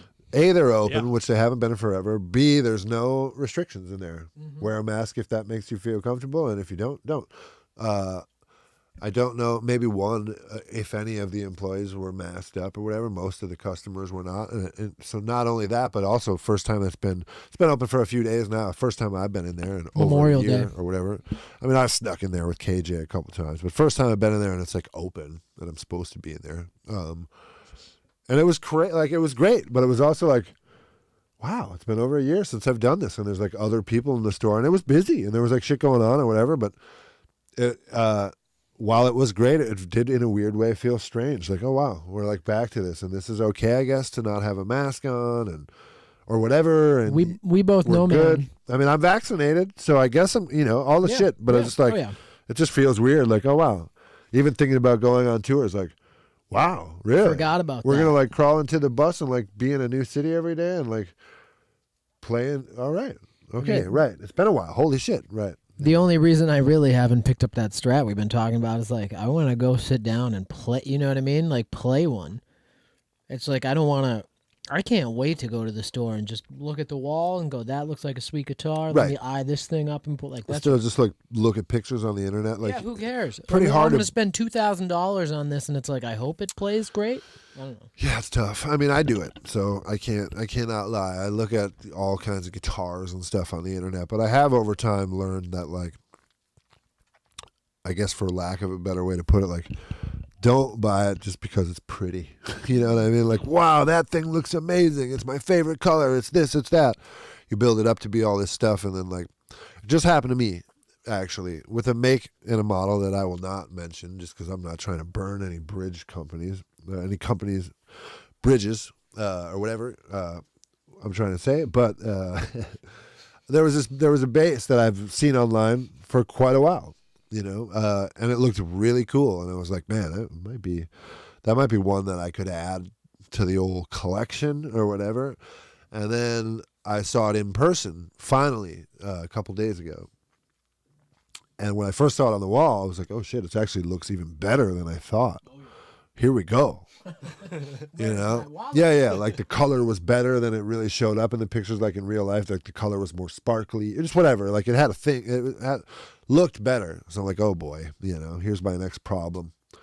And then I pulled it down and played it and was like, don't need that. Yeah, right. Just that quick. You know what I mean? You but would if have you're not just known that. nah, I mean, I know you can return stuff to like Sweetwater's or whatever, Sure, but it's like, all a pain in the ass. you can be drooling over something online or a photo or of an idea of what this thing is going to be, but put it in your hands and like literally it was like I played it for, I don't know, 10 seconds and was like, like literally like maybe you could set it up, and it was what, like immediately like it's not amazing or whatever. It wasn't like picking it up and be like, wow. It wasn't what you had in your head when you were looking at the pictures. Yeah. You're like, if that thing plays like it looks, we're in. Ring it up. I'll figure out how to pay for it later. Don't tell anyone I'm buying this. Hey, back to the shows thing real quick. Yeah. Did you guys see the show in Florida that is charging $18 if you're vaccinated and $1,000 if you're not? I've heard of this. Love It's that. Teenage Bottle Rocket and Make War and somebody else. I've heard of this concept happening at a couple other shows too. While I find it a little entertaining, I will say that what I don't like that I'm seeing right now is not really that, but kind of on a similar thing to that is like, it was on the news tonight even. Like this whole like, get a vaccination and get a cheeseburger. Right. Oh, in Washington, dude, joints for jabs. Dude, yeah, joints. No shit. They call it. Joints for jabs. They're giving away free joints if you came and got a vaccination. And like, I don't know, Is it dude. like a fishing license here or something? Get Is that your what they're doing? vaccination because you should. Yeah, exactly. I mean, it's all good, and yes, people should be encouraged to get a vaccination. But like, we're gonna give we're gonna give people joints, cheeseburgers, and lottery tickets if you get a vaccination. Like, I got vaccinated, bro. I'll take one of each. no prizes, no carrots on the string. Like, just go be an adult and get the thing done, or don't, I guess, and roll the dice. But like, I don't know. We don't need contests. Was it Ohio or whatever? Where they I don't were know. like 5 people. They were gonna give away $1 million to 5 people, but you had to be vaccinated. Yeah, I think it was qualify. Ohio. It Yeah. was Ohio. There's some wild shit. Yeah, I didn't know don't. that was going on in I Florida. don't like that free tacos with your vaccination card situation. I'd be Although okay with that one. I'd take those tacos. I'm looking for joints for jabs. Right. Right. Yeah, so basically our question is, when and where is the next joints for jabs? Because I'll get vaccinated again. I want to be double protected, you know? Yeah, man. Got real sick after my 4th shot. You know? Yo, you feel like getting injected later? Yeah. Bro, I'm out of weed, but I got snacks if you want to go get injected. I'll bring the Slim Jims. What were we talking about? New Nothing. Mexico is giving away $250,000 to people through lottery. Yeah, word. I mean, so what'd you say, Brad? It was $18 to get in, but $1,000 if you're not vaccinated. I wonder if they. It's Florida, right? So there's some asshole who's like, I'll show these people. Right. Yeah. I'll spend $1,000. It's like, you ain't showing anybody nothing, dude. Right. That's Still funny, get denied man. Entry. That's funny. Here's your Man. refund, bud. How did we end up here? What are we talking about? Who? That was extra good. Yeah, I went for it. You know, I was kind of listening to you. I heard that much. I don't know. I mean, we were talking about a lot of stuff. I'm not sure how we ended up here. But I was just looking at some comments too while you guys were chatting, and Janine was kind of going back to what we were talking about like not just buying a picture online or whatever. Yeah. Like, Janine did. She was in the market for a guitar, and she did look at a lot of pictures, and I'm sure still does because she's into the guitar thing now. But it was that same thing. I think, I know me, Ryan, and I'm sure Pern all said to her, like, go play some stuff. Go put some stuff in your hand. You cannot buy the picture. And she did. She went all over town and, like, really looked around and figured out what was cool and thought she was going to get a certain Gibson for a minute and then took it home and wasn't the one or whatever. And then she found this rad black and white American-made Carbonita telly with the Filtertrons and the little white pick guard. Cool.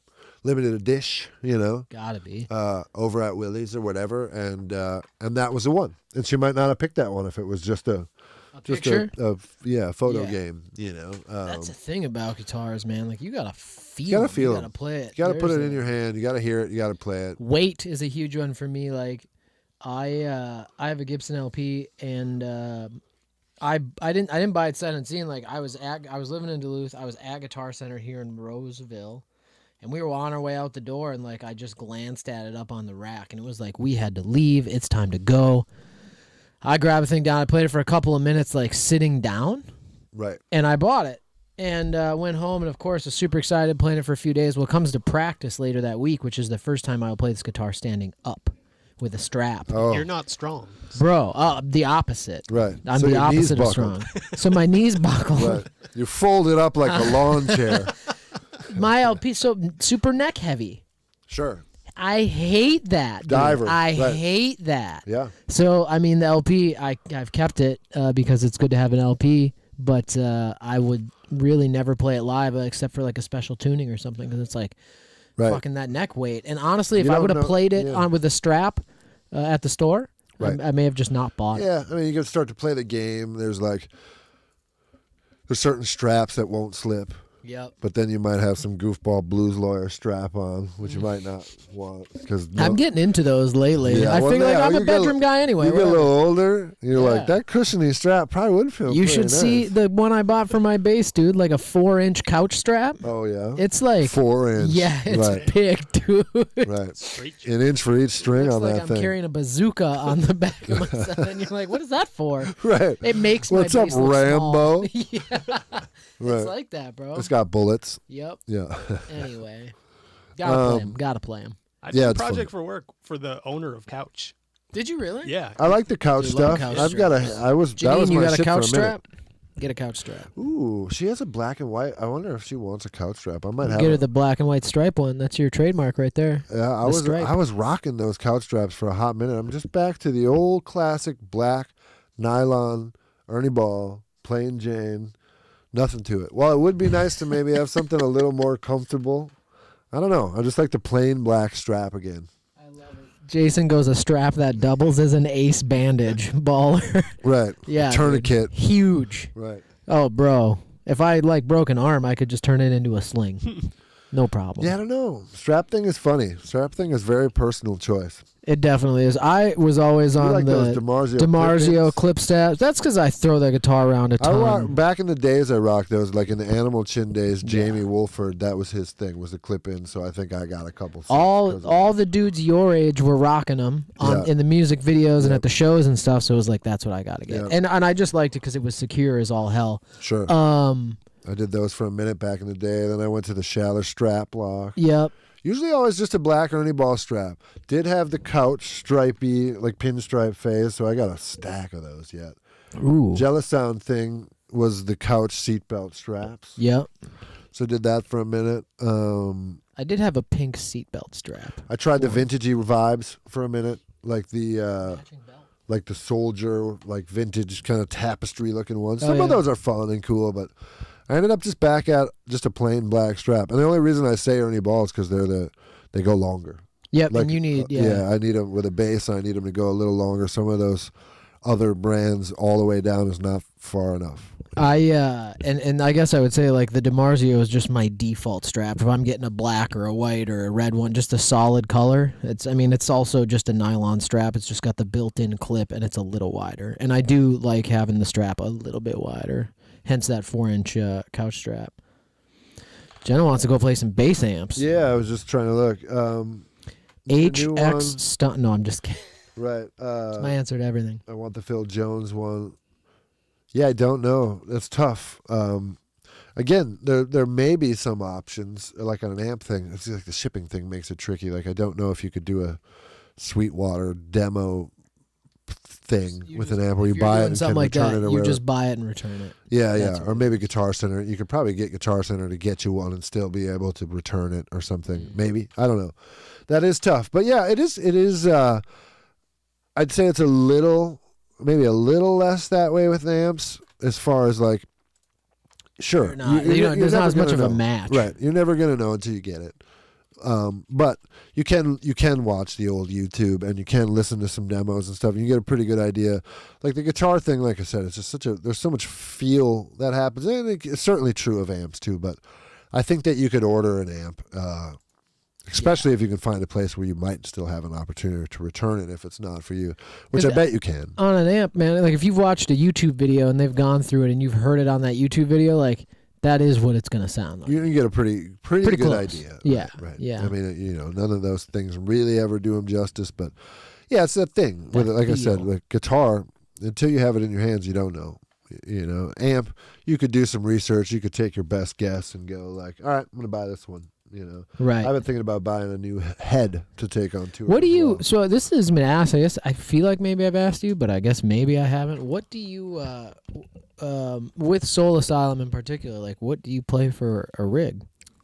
Do you have anything on stage? Yeah. You got an 8x10? So we all have amps on stage, all live amps on stage. No new school modeling or any of that stuff going on. All old school. But yeah, I just have a couple P basses. Couple pedals on the pedal board, which are really just a couple drives. I have the oh man, I'm in a space on what it's called. It's like it's the fancy compressor, like the 1176 style. Oh, the Cali? The Cali 76? I got the Cali. Yep. I got the Cali compressor.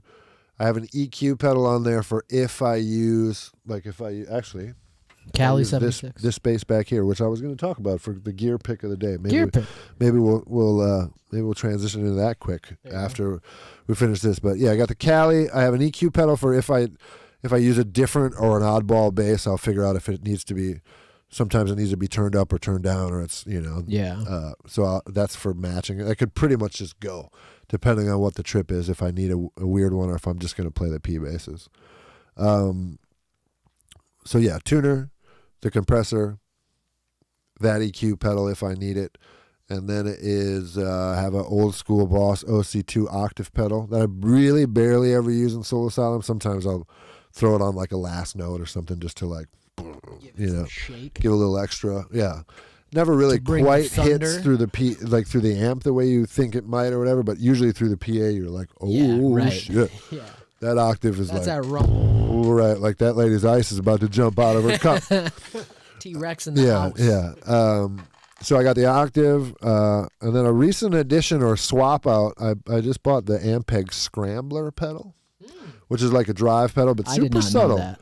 Kind of just like takes if you set up your bass amp to be just clean and cool and not maybe like, like a lot of guitar players, I think, and bass players set up their thing similar where it's like if you play hard, it's just starting to get into a bit of distortion. If you play medium or soft, it stays pretty clean.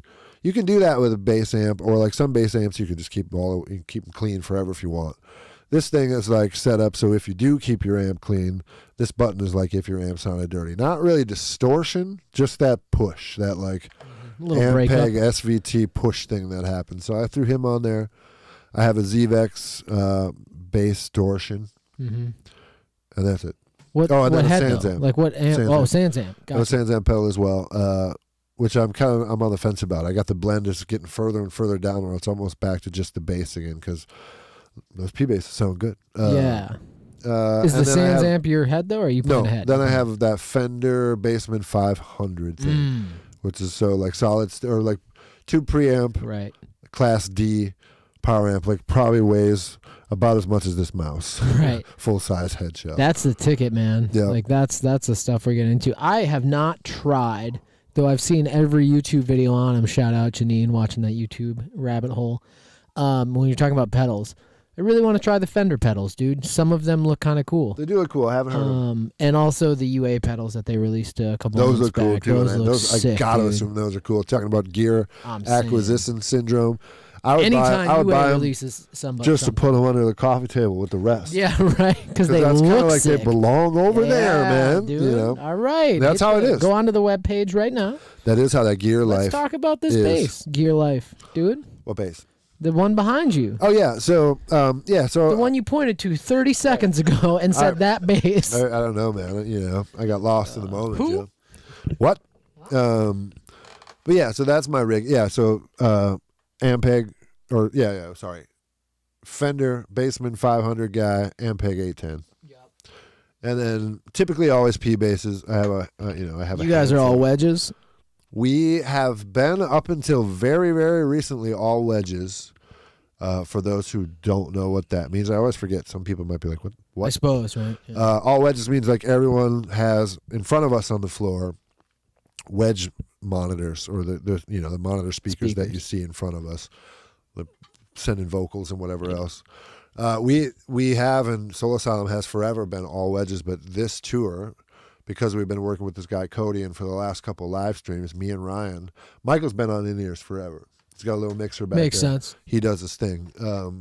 As a drummer, you don't got to deal with the wireless nothing because you're just chilling there, you know. Right, So you like, can be wired up. You can have a little mixer and be able to Sure. make your own couple adjustments or whatever. It's real Yep. simple for him. And Soul Asylum is a guitar band, so there's 2 really loud ass guitars on stage, and to be able to put a pair of in-ears in, that cuts that down immediately Right. before you even start making your mix. So, Yep. but yeah, so me and Ryan are going to go on ears for this whole tour. Nice, dude. So no, we're going to have 2 wedges out front for Dave. If you've Maybe got some side fills because Yeah. the houses will have them. sure, just to get some feel. But yeah, so I'm just gonna have a pedal board out front. I think we're gonna strike them and get them out of there. It is awesome, like getting less shit in front of you. Yeah, I kind of do clean like that. stage. Yes, yeah. I've been thinking about that more and more. Like, and I like big amps. Like I like that Fender amp. Talking about amps, it's actually good to just whatever. We're like I said, we were freestyling that, and we're in that zone now. But that Fender amp's great, and it's a good workhorse, and it doesn't weigh anything. And frankly, here's a good story about it. Last tour when we were somewhere West Coast ish, I don't remember. We had a kind of strange day where we weren't on our regular tour. We went and played with 311. Not sure why. Boise maybe. Just like we were all going to be in town the same day, and they were like, "Why would you guys compete against each other? Like, let's just make this local 8 Soul Asylum 311." Or Right. It might have been one more. A one-off. Yeah, one night. So like 311 was just doing like 3 warm-up gigs for some thing they were doing or something. I don't know. But the point being, as Kyle had all of our gear staged on the side of the stage so we could go up. We had been headlining every other day. Now we're waiting for 311 to get done so we can slide up there. The stagehands had a big road case just break away from them on the ramp. Oh. And our line, our marshals and my was right 810 there. was at the end of the ramp. Got bowling balled, and that head came off the cabinet and flew across the room, and the head shell broke open. Oh. And it was like, it looked bad. I got pictures somewhere. I should find them. Sounds bad, dude. It wasn't good. And I didn't see any of this. Kyle got up early. Probably and was a good doing, thing. Yeah, Kyle got up early and was like doing us a solid and got like everything loaded in. Didn't wake anyone up. Didn't ask for help. Just like got the stage hands and was like, "Let me just do this morning." He was up, and you know how it is. Sometimes you just like, let me let everyone else sleep in. Right. There's 19 stage Let me hands be a here bro. because of 311, so I'll just bang this shit in 2 minutes or whatever. But yeah, so case broke away. Head got smashed. I literally I had just gotten up and straggling off the bus, and I see Kyle coming around the corner down the trailer, kind of walking fast, and he sees me because I'm the only one out there, and he's like, "Hey man, what's up? You ready to be pissed off?" And I was just like fresh out of bed, just like, No, I'm going back to bed, dude. "What?" And he's like, "Dude, it's not good." And he's like, everything's fucked. I'm like, what? And he's like, he's like, "This case just broke away, knocked over every amp, everything's tipped over, your shit's blown wide open." I'm like, what? It's like literally walk into this arena, and it's like, yeah, my head is wide open, and Ooh. he had picked everything back up, and there were, the pieces were getting cleaned up, but it was just like, it was a bad deal. So it's still... But a testament to that thing, the Class D, the light as a feather thing, like Kyle went and found, he made a venue guy or someone, it was a big arena show in Boise with 311 or whatever, a big venue. So there was a workshop somewhere, and he got a couple of big ass C clamps and some wood glue and a couple of things, and he glued and pinned the shell back together on. I remember there's a picture somewhere while we're sound checking, the clamps are still on there because they had to be on there for a while. Sure, yeah. You got that glue dry. But Kyle put the wood shell back together, which got a little blown up. But we plugged the thing in, and I'm sure it's not true, and Kyle loves to elbow me about it, but I still swear it sounded better after it happened. It was just not only was there nothing wrong with it, I'm like, dude, I swear to God, it sounds a little better. Like it got fuller or something. I don't know. So you give that stagehand that crashed your gear a little money or something. Appreciate the modification, yeah, right. dude. Thanks for that tone and mod. Yeah, dude. You should do that with the other ones and sell them online. But that said, I feel like, I don't know. Part of me wants to find an old SVT head or something, and it's the last piece of the puzzle. I have the right cabinet. I got the pedals that I want. I have great basses. That Dude. Fender is a workhorse, and it gets it done. And like I just said, I'm on in-ears now, so and let me just ask you a real question. And I'm not SVT Classic, like the old ones too. That's it's a thing. Sounds it's its great, own thing, right? Feels great, Right. but Never weighs works. 300 pounds. Yes. A retube is $500. Problems. It's probably going gonna break You need a on couple. tour. You got to if you're touring, you need two a couple. guys to put it on top of your cabinet. Because you could try to do it, but you're gonna hurt yourself sooner or later. Yes. So yeah, I don't know, man. I've been thinking about that lately. The Fender hasn't done me wrong. So we got we got a couple of moves. So Kenny reminds us that was 311 in Garden City, Idaho. Okay. Yeah. What did I say? Boise. Who knows? Yeah. Sorry, I wasn't Kenny. listening. I was not listening. Frickin' Jenna was asking if map police. Jesus. Just letting you know, bro. Just kidding. Just busting Kenny's balls. Jenna was asking about the Fender Rumble, the combo amps. I've watched some of the YouTube videos on them, and so I'm like, people seem to like those. I think all that shit's pretty cool. Yeah. I think that, like I was coming through. Like I was saying earlier about the microphones and kind of the options and the price ranges. I just really feel like unless you really get into the cheap off-brand weirdo stuff or whatever, all the major brand stuff at all the price points these days, pretty nice. And I will go back. Agreed. Can't complain. And Fender makes a great guitar at almost every price point. You can't expect a $400 guitar to be a $4,000 guitar, but right. for that $400, you can get a lot. it's nice. You know, some of those Squire classic vibes and shit are nice. These solid state Class D amps are nice. Spiffy's saying he's only bringing solid state stuff. And they're light. As and they you work know, every day. every time, and you it's turn like, it on. There's no warm up. There's no crackle. It just works, Right. dude. I am downsizing my guitar rig as best I can to just like an HX. I just want to go into a place with an HX and be like, here, DI. See ya. Move on. Right.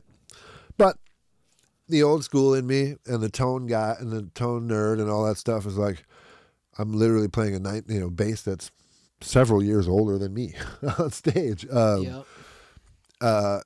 It's like, I just want that other part. Like, I think I'll tell you what happened. I've been thinking about this for a while just because, like, you know, because I have the Ampeg 810, the classic move, and a good move other than the fact that all that stuff we just said, it may break. It will for sure be heavy. Yes. It will for sure require expensive maintenance to keep it happening so it doesn't blow up on tour and bum you out. But it would be really cool. It would sound really good. I went over to Twin Town the other day, like I said, and they have an orphaned part of an old Portaflex bass rig. So just a head. Yep. Cabinet got crushed years ago or whatever. So because it's all, you know, discombobulated, it's not that expensive because it's not all there. So I just was, you know, I was talking to KJ. I shouldn't even tell someone this because they'll go buy it before I decide I want to.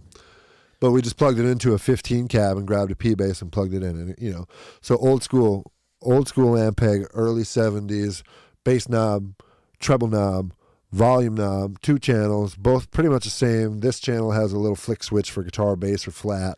Is there 2 input jacks on that? One for each channel? 4. There's 4. One, right? 2 Like for each, bright and high, normal. low, and Yeah, bright and normal. Yeah, right.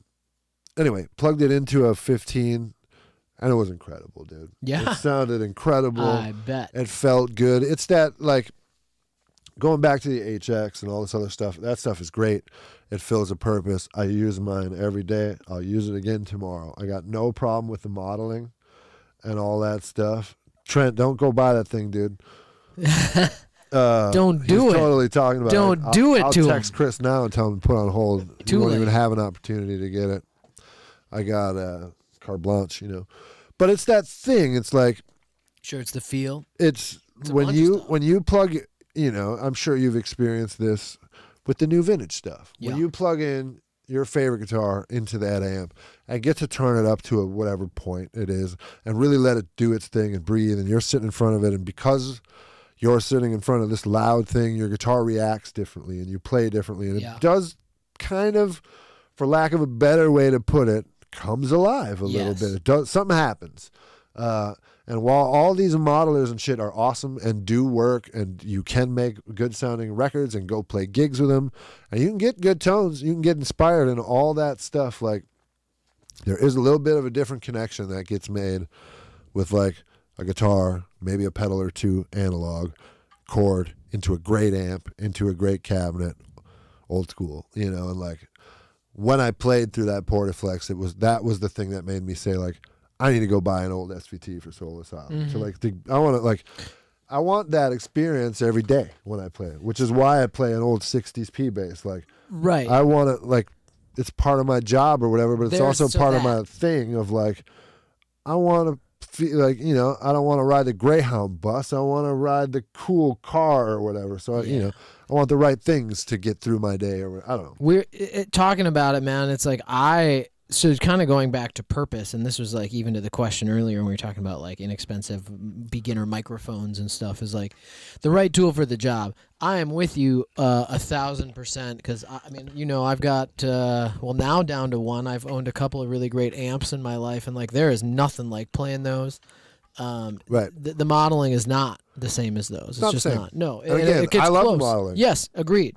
But you know, It's going so back to good. it, it's like if I'm playing, you know, local shows and like weekends and stuff like that, it's like that's why I'm saying like I'm trying to just strip it down and get easy. Like I want to show up in a car and grab my guitar and like board out of the back seat and roll in. You're touring, you got stage hands and techs and stuff. Sure, right, I'd love to get a that big is ol'- true, and that is part of, I mean, to be fair, that is part of the thinking. Like, I do know that I'm fortunate to be in a position where like I can get kind of whatever I want. Yeah, You right. know what I mean? And like, right. And if I was in have your a shoes, reason- I would have a too. reason to use it, and like, I'm probably not going to have to put it in and out of its case every day or whatever, and pick up that 300-pound biatch. Or bring it here because it needs maintenance. But I will too, and I help load it. Whatever. We're a small, as Pern once put it, we're a skeleton crew with all the right bones. We don't have a whole, if there's stagehands and stuff, like of course we like start to try to do some finger pointing, but there's still gigs where like Kyle rolls out and is like, well, I guess it's me and whoever wants to like throw down. Yeah. And of course, like me and Janine and Ryan are like, we'll help. Gloves. Let's go, Yeah, but I'm just saying, like, you have a purpose for it, too. Right. And, like, because I'm lucky enough to have that purpose and have, some people that will help carry the shit around and get it to where it needs to go. And it goes into the back of a trailer and a bus or whatever. Like, I don't know. I think that's why some guys bring out the real stuff. Like, well, sure, it's scary to have maybe it get stolen or damaged or whatever. But, like, if you're going to go play 30 gigs in a row, yes, I want to be inspired every day. Like, yep. I like the utility factor of the digital stuff or the Class D thing, and it works every day, and it works fine. And again, in-ears, a lot of variables as far as like what you're really hearing and feeling. True. But I do like the idea of being able to feel like, man, I have everything that I would want to have to do this. And I have the tone, like the best tone I could get, because these are all the pieces that if I could buy anything, this is what I get. This is what I would get. Yeah. Right. I kind of like that. Yeah. I do the thing about my first gig as a guitar tech, my first tour, I got the band into like, I'm guitar teching for all the guitar players. So, there was 2 guitar players, I'm doing a lot. That's how Kyle busts his ass. And how to be frank, that's how I was doing it before, so, I got into this after seeing a Jimmy show where I was like, why don't we put your amps in back? They're all getting mic'd anyway. Like, let me put them off stage, side stage, whatever. You guys are all on ears, so who cares? Right. But point being is like there is something about like when you're playing on a stage to like have an amp behind you with the sound. Right. It's moving air from behind you, and like when you grow up playing in basements and shows and whatever, like you think when you stand there with your guitar, like you think about a 800 4x12s behind you. You know what I mean? Like a wall of speakers. Yeah. That's what you picture. You're getting shot out of a cannon. Yeah, right, dude. A Marshall cannon or whatever. Dude. But then, so you're when telling you go me Attention used to rock full stacks at the freaking What's Up Lounge. Right, dude. Not lying. Couple of clowns in there. Because that's it. Right. That thing for me is like definitely a thing where it's like I love to go lean back into my amp and get the feedback and all that, dude. Like you're not doing that with what am I leaning into a wedge? As a bass player, when you actually you go pull that Rick from Jimmy move and just kind of just stand dead in front of the cabinet and just let the bass kind of roll right through you. It's just like, you don't want to play as loud as possible. You're just trying to feel all that 150 hertz in your chest. It's kind of like getting a back rub. Yes. There's a lot of power in that thing. I don't know. So I don't know how we went off on amp tangent there. But I have been, again, with the tour dates and just getting my brain back into that live music mode, and we're getting back to rehearsals, and I'm, just starting to think about what I'll need and what I might want. Been thinking about the bass amp thing. So the gear acquisition is still totally on my mind. Spiffy, man, Spiffy said he toured for years with a Mexican Fender until it was stolen. Heartbreaking that it was stolen. Pieces of shit. My main guitar is a Mexican Telecaster that just sits well with me. There's nothing special about it. I replaced everything on it. Just recently got it. It's just your Tele, and you've been playing it for a long time. So and that's where we come back to feel, right? Like there's nothing special about my main. I've owned way better guitars, but man, that's that sits great with me. And that's that thing with guitars that like you got to play to know, right? And you just don't know. And like an amp, you can go hit the YouTube videos and get a good idea. You can, and I think that if if you have your guitar. And you have your maybe small pedal or whatever, your pedal board, whether you got one or don't, like, especially as you start, Soul Asylum again is a good example of like, often we do get to go on tour and take the bus and we take our own equipment, and that comes back to what I was talking about deciding what head I might buy, or, if I make my Fender the backup or just keep playing that, all that stuff. But then also a lot of those shows become backline shows where you fly in with your guitar and your pedal board, and that's it. And you make it work, and you got whatever your couple top 3 choices are on the backline rider, and you get what you get, and you make it happen, and you start to realize like Just give me something. You'll be fine. Yeah. You know what I mean? Like, you can kind of get any amp and you'll be fine. Like, it'll get it done. When you get a great one, you feel it, and that's cool. And if you're going to bring your own, may as well make that be a great one, I think. Yeah. But, yeah, you know, all that stuff said, I was breaking someone else's chops the other day because they were talking about gear for the live show and talking about whether or not like the cabinets should match, and should we get extra cabinets to make them to make it taller. Any guesses? I ain't even saying nothing, dude. But I was just like, well, I mean, word, I'm into all of that. I get all that, and again, I'm great. a gear nerd, and Yeah. it's like, you know, Totes. It's half the fun sometimes. it can be, but I also was trying to level with them on the fact that like no one's coming to look at your gear other than you, the other bands, and you again. Like, Yeah. That's it. Like, the fans don't, I mean, whatever. Sure, there's musicians in the crowd who, if they see some cool gear, might be like, wow, that's cool.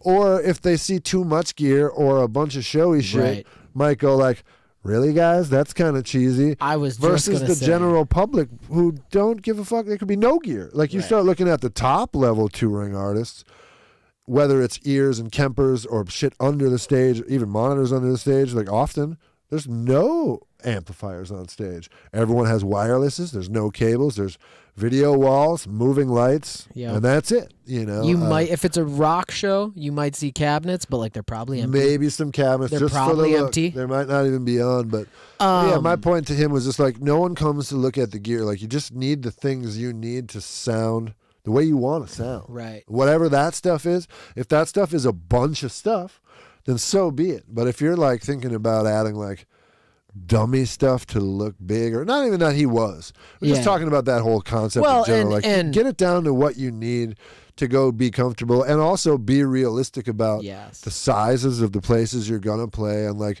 what's really gonna sound good in that room. Because probably like most smaller clubs or whatever, like something. 2 big Marshalls is too much. Yes. One is You probably can't even really open 'em up. almost too much. You can't even open them up. Right.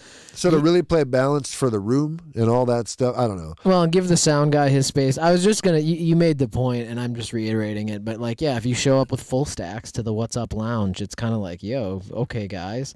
But also, it seems like the days of like, you know, folks thinking that like, oh, we need a wall of amps or cabs or whatever is like, I feel like that's kind of gone, hopefully, or like at least for the most part. Yeah, that's like, what I mean. You know, there'll always be metal and rock bands who just do it because like they grew up watching a dude stand there in front of a wall of Marshalls. I get it. Yeah, and that's what. But all like to be fair to those people, like if you have the means and you have access to the stuff or whatever, it's hard to not want to be like, yeah, let's get it all, man. Like, so cool. Right.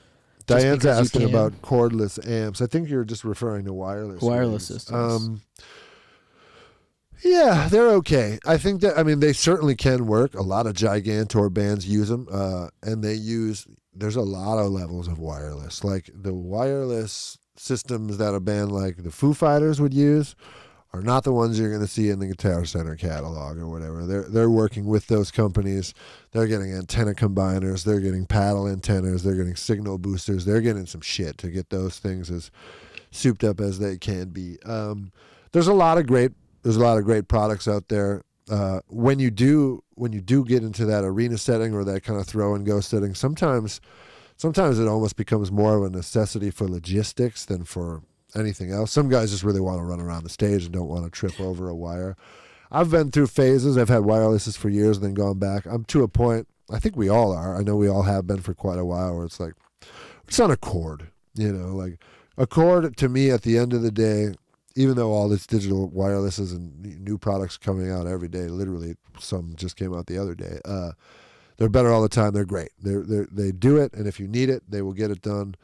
That said, I don't know that you will ever really beat just a direct connection from your instrument into whatever you're going to plug it into. That's why you know? when you go to a recording studio, like you're not using a I mean, a Right. wireless is for a convenience factor. Right, or it's for something convenience like or that. for an aesthetic or whatever. But yeah, they're fine. You know, Don't like I cheap said, out. I've had them for years. I've had them off and on over the years. I actually had one for the first couple Soul Asylum shows I did. They gave me just, you know, very little, almost not noticeable, or maybe not noticeable to anyone but myself. A little bit of jitter or a short dropout. or I'd look down and see the RF light hit, and it was just enough for me to be like, you know what, screw this. I don't want to think about this. I don't want this to be a potential issue. Having a cable is not that big of a deal. I'm not yellow card doing backflips off my bass amp. Like, I'm going to be in a certain area. It's not like we're running across. I don't know that I've ever gone past Perner. You know what I mean? On that half of the stage. On that half of the stage. Like, me and Ryan might come meet behind Perner, but we don't really cross that threshold. I'm not going anywhere. So right. And I mean, on I a will big say, stage, a 30-foot chord. On every other stage, a 20-foot chord is like fine. You know. Yeah, right. That's just it. Kind of coming back to like, if you can and have the means and you want it, like that's something that's all cool. But like there's good affordable solutions out there too. But like I would certainly say like that, if you get into that stuff, like do your homework and don't buy something like cheap off of Amazon or something. Yeah, there's cheap ones out there that'll just like, you'll be singing your favorite karaoke song. It's like, order 3 or French fries. Or what the hell?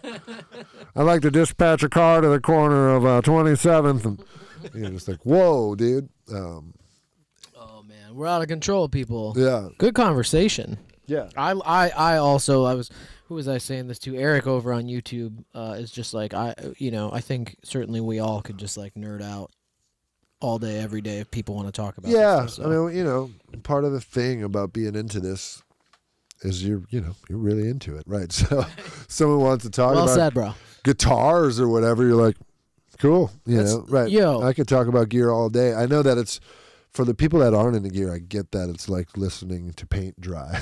You don't have to watch this, which is though. even better than watching paint dry. What'd you do last night? I listened to paint dry. Can we hit this bass before we run out of time? Oh yeah. What is up? Right. I think last week or last episode, I think we finally, the last couple episodes, have we done we've two done now? 2 or 3 now. We do 2? 2. More. No, we did the Les more Paul than first. 1. So we introduced the idea of like, I want to do a gear pick of the week. I want the people to start choosing. Ooh. You want this at some 7 spiff? $700. I'll sell it to you. You go buy one, man. You can buy one brand new for like Yeah. $379, but this one's $700. I talked about introducing kind of like gear piece of the week.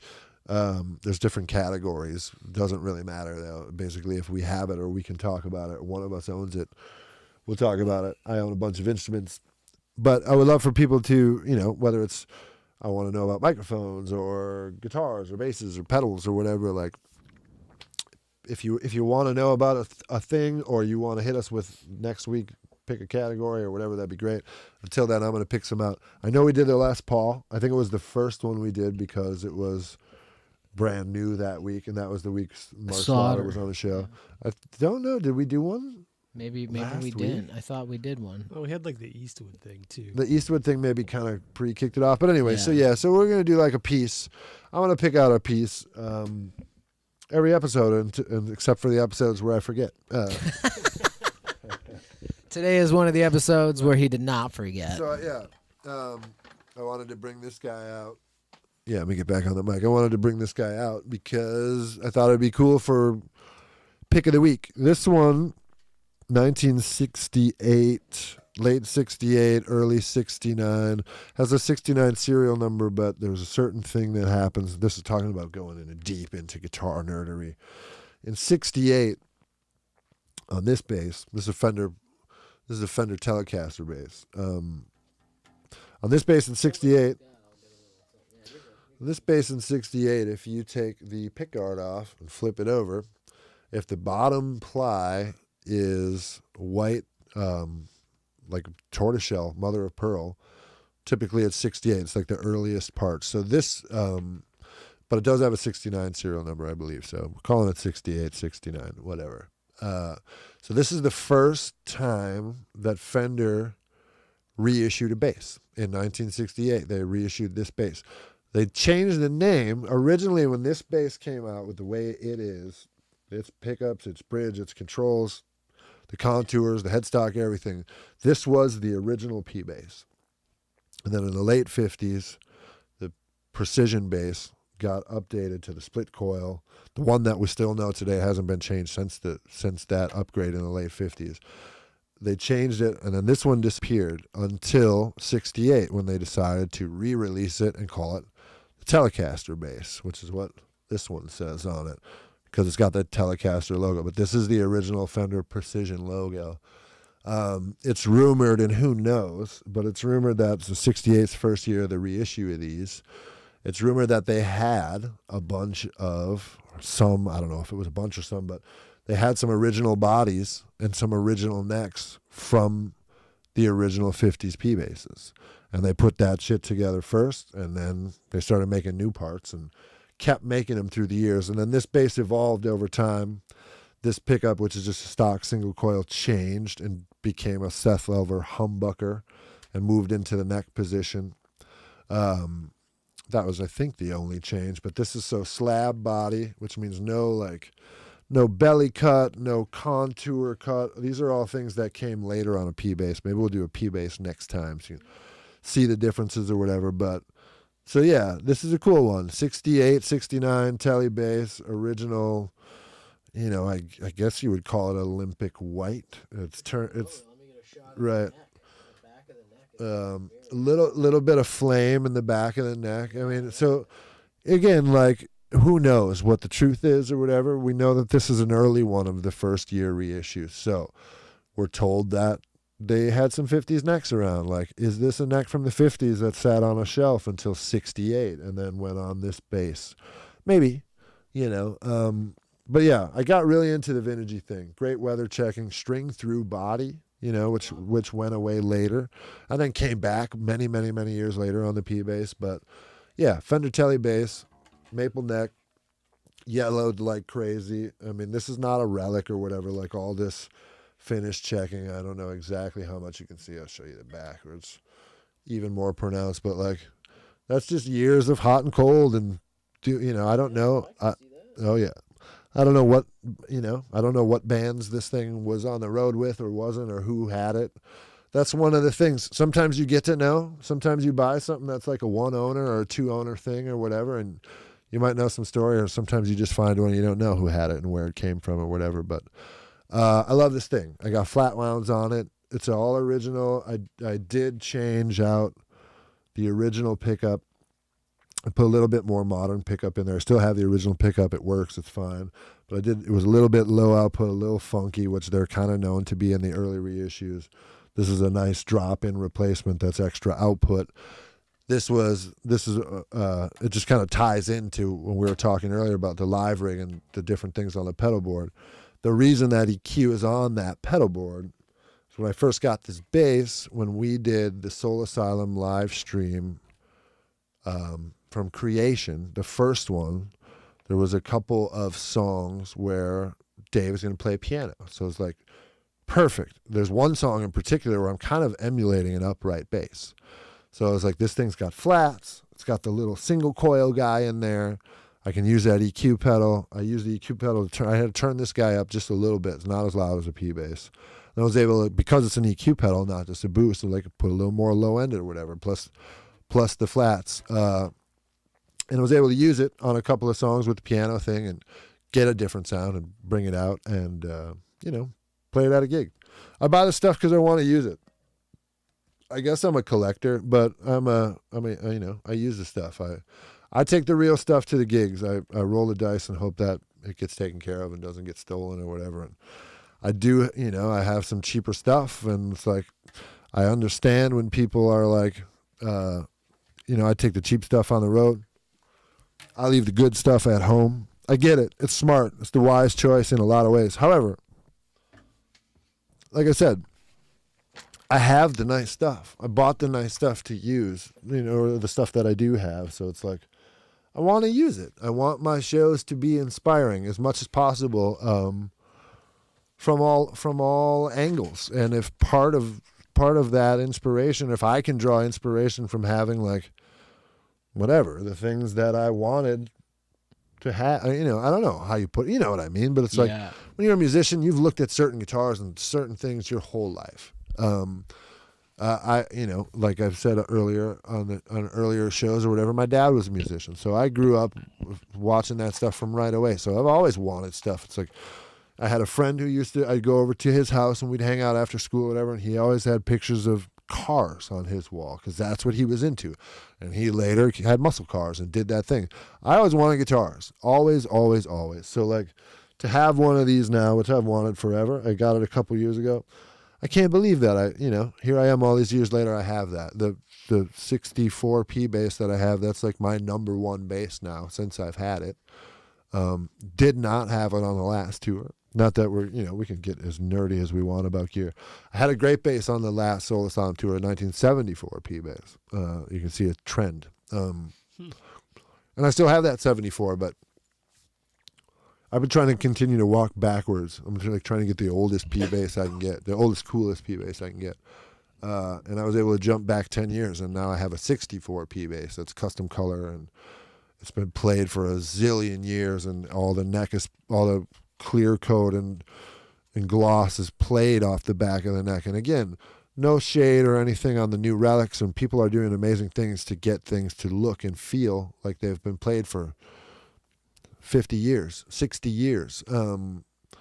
There's nothing quite like the real thing, so I now, like I said, I now have this 64. It's amazing. Like, should I leave it at home when I go play shows? Probably, because it's valuable and it's this and that. And could I afford to find or buy another one? Probably not. But it's just gonna sit here. But it's again, I bought it to play it. Like, I don't know. I want to have that thing in my hands when I go play shows, which is why I tracked it down and had to get it and had to save up the money to get it. And like, it's not to leave it home, So I don't know. I believe in playing the stuff, and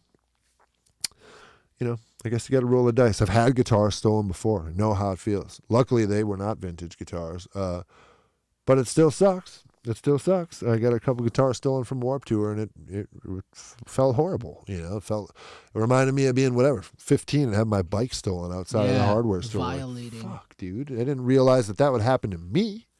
I thought that was just some shit you heard about. Right. Wow. But anyway, here we are, 10:02.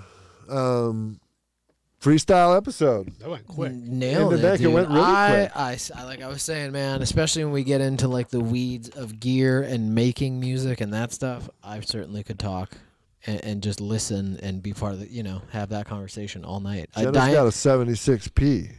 I'm sorry, I'm listening to you, Joe. No, that's all right. Diane's on vacation in Florida, and oh wow, she came here instead. So it's an hour later, right? It is an hour. 76P. What I don't know how much longer we'll be on here, but what color? What color is that P? How much cash you need for that? Send pictures. I mean, yeah, send pics. Original case, non-original case. I mean, what kind of money are we talking about? I'm never afraid to buy another bass. I have recently sold a couple basses. I will say that, or I traded one off. Before we go here, I'll just continue on this little gear tangent because we're on it.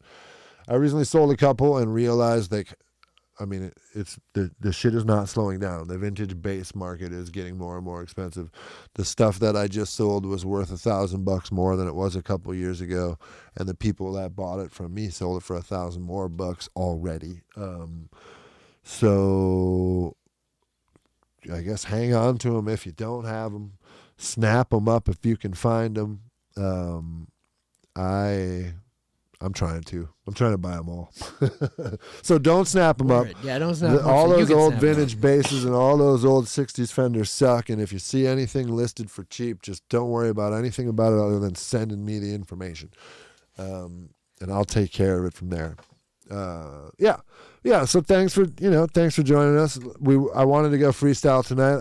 I told these guys before they got here, like, I'll have this attention session in the background, but if we play our cards right, we won't even listen to it. Because I don't know. Like I said, I think speaking solely for myself, I won't speak for the other two guys here, but after the last episode, I was just like, whoa, we had taken a couple off, or not, we had a bunch of guests in a row, and then all of a sudden we were mixing, and we didn't really talk much, and it felt kind of weird when it was done. So I just felt like I wanted to kind of react to that one this week by like not really mixing and just going back into just chatting. I kind of feel like this is the part that I like, and I really like Natural Finish Maple Neck. Never selling it. Don't. Great, cool bass. Unless it's here. Right, unless you need me to buy it. Old Gibson too. Oh yeah, EB3. I was playing a very nice early 70s, like a 72 or something EB3 with flats on it just the other day. Really nice. And I just tracked a 68 EB3 here. Trent, who was in the chat earlier, came over.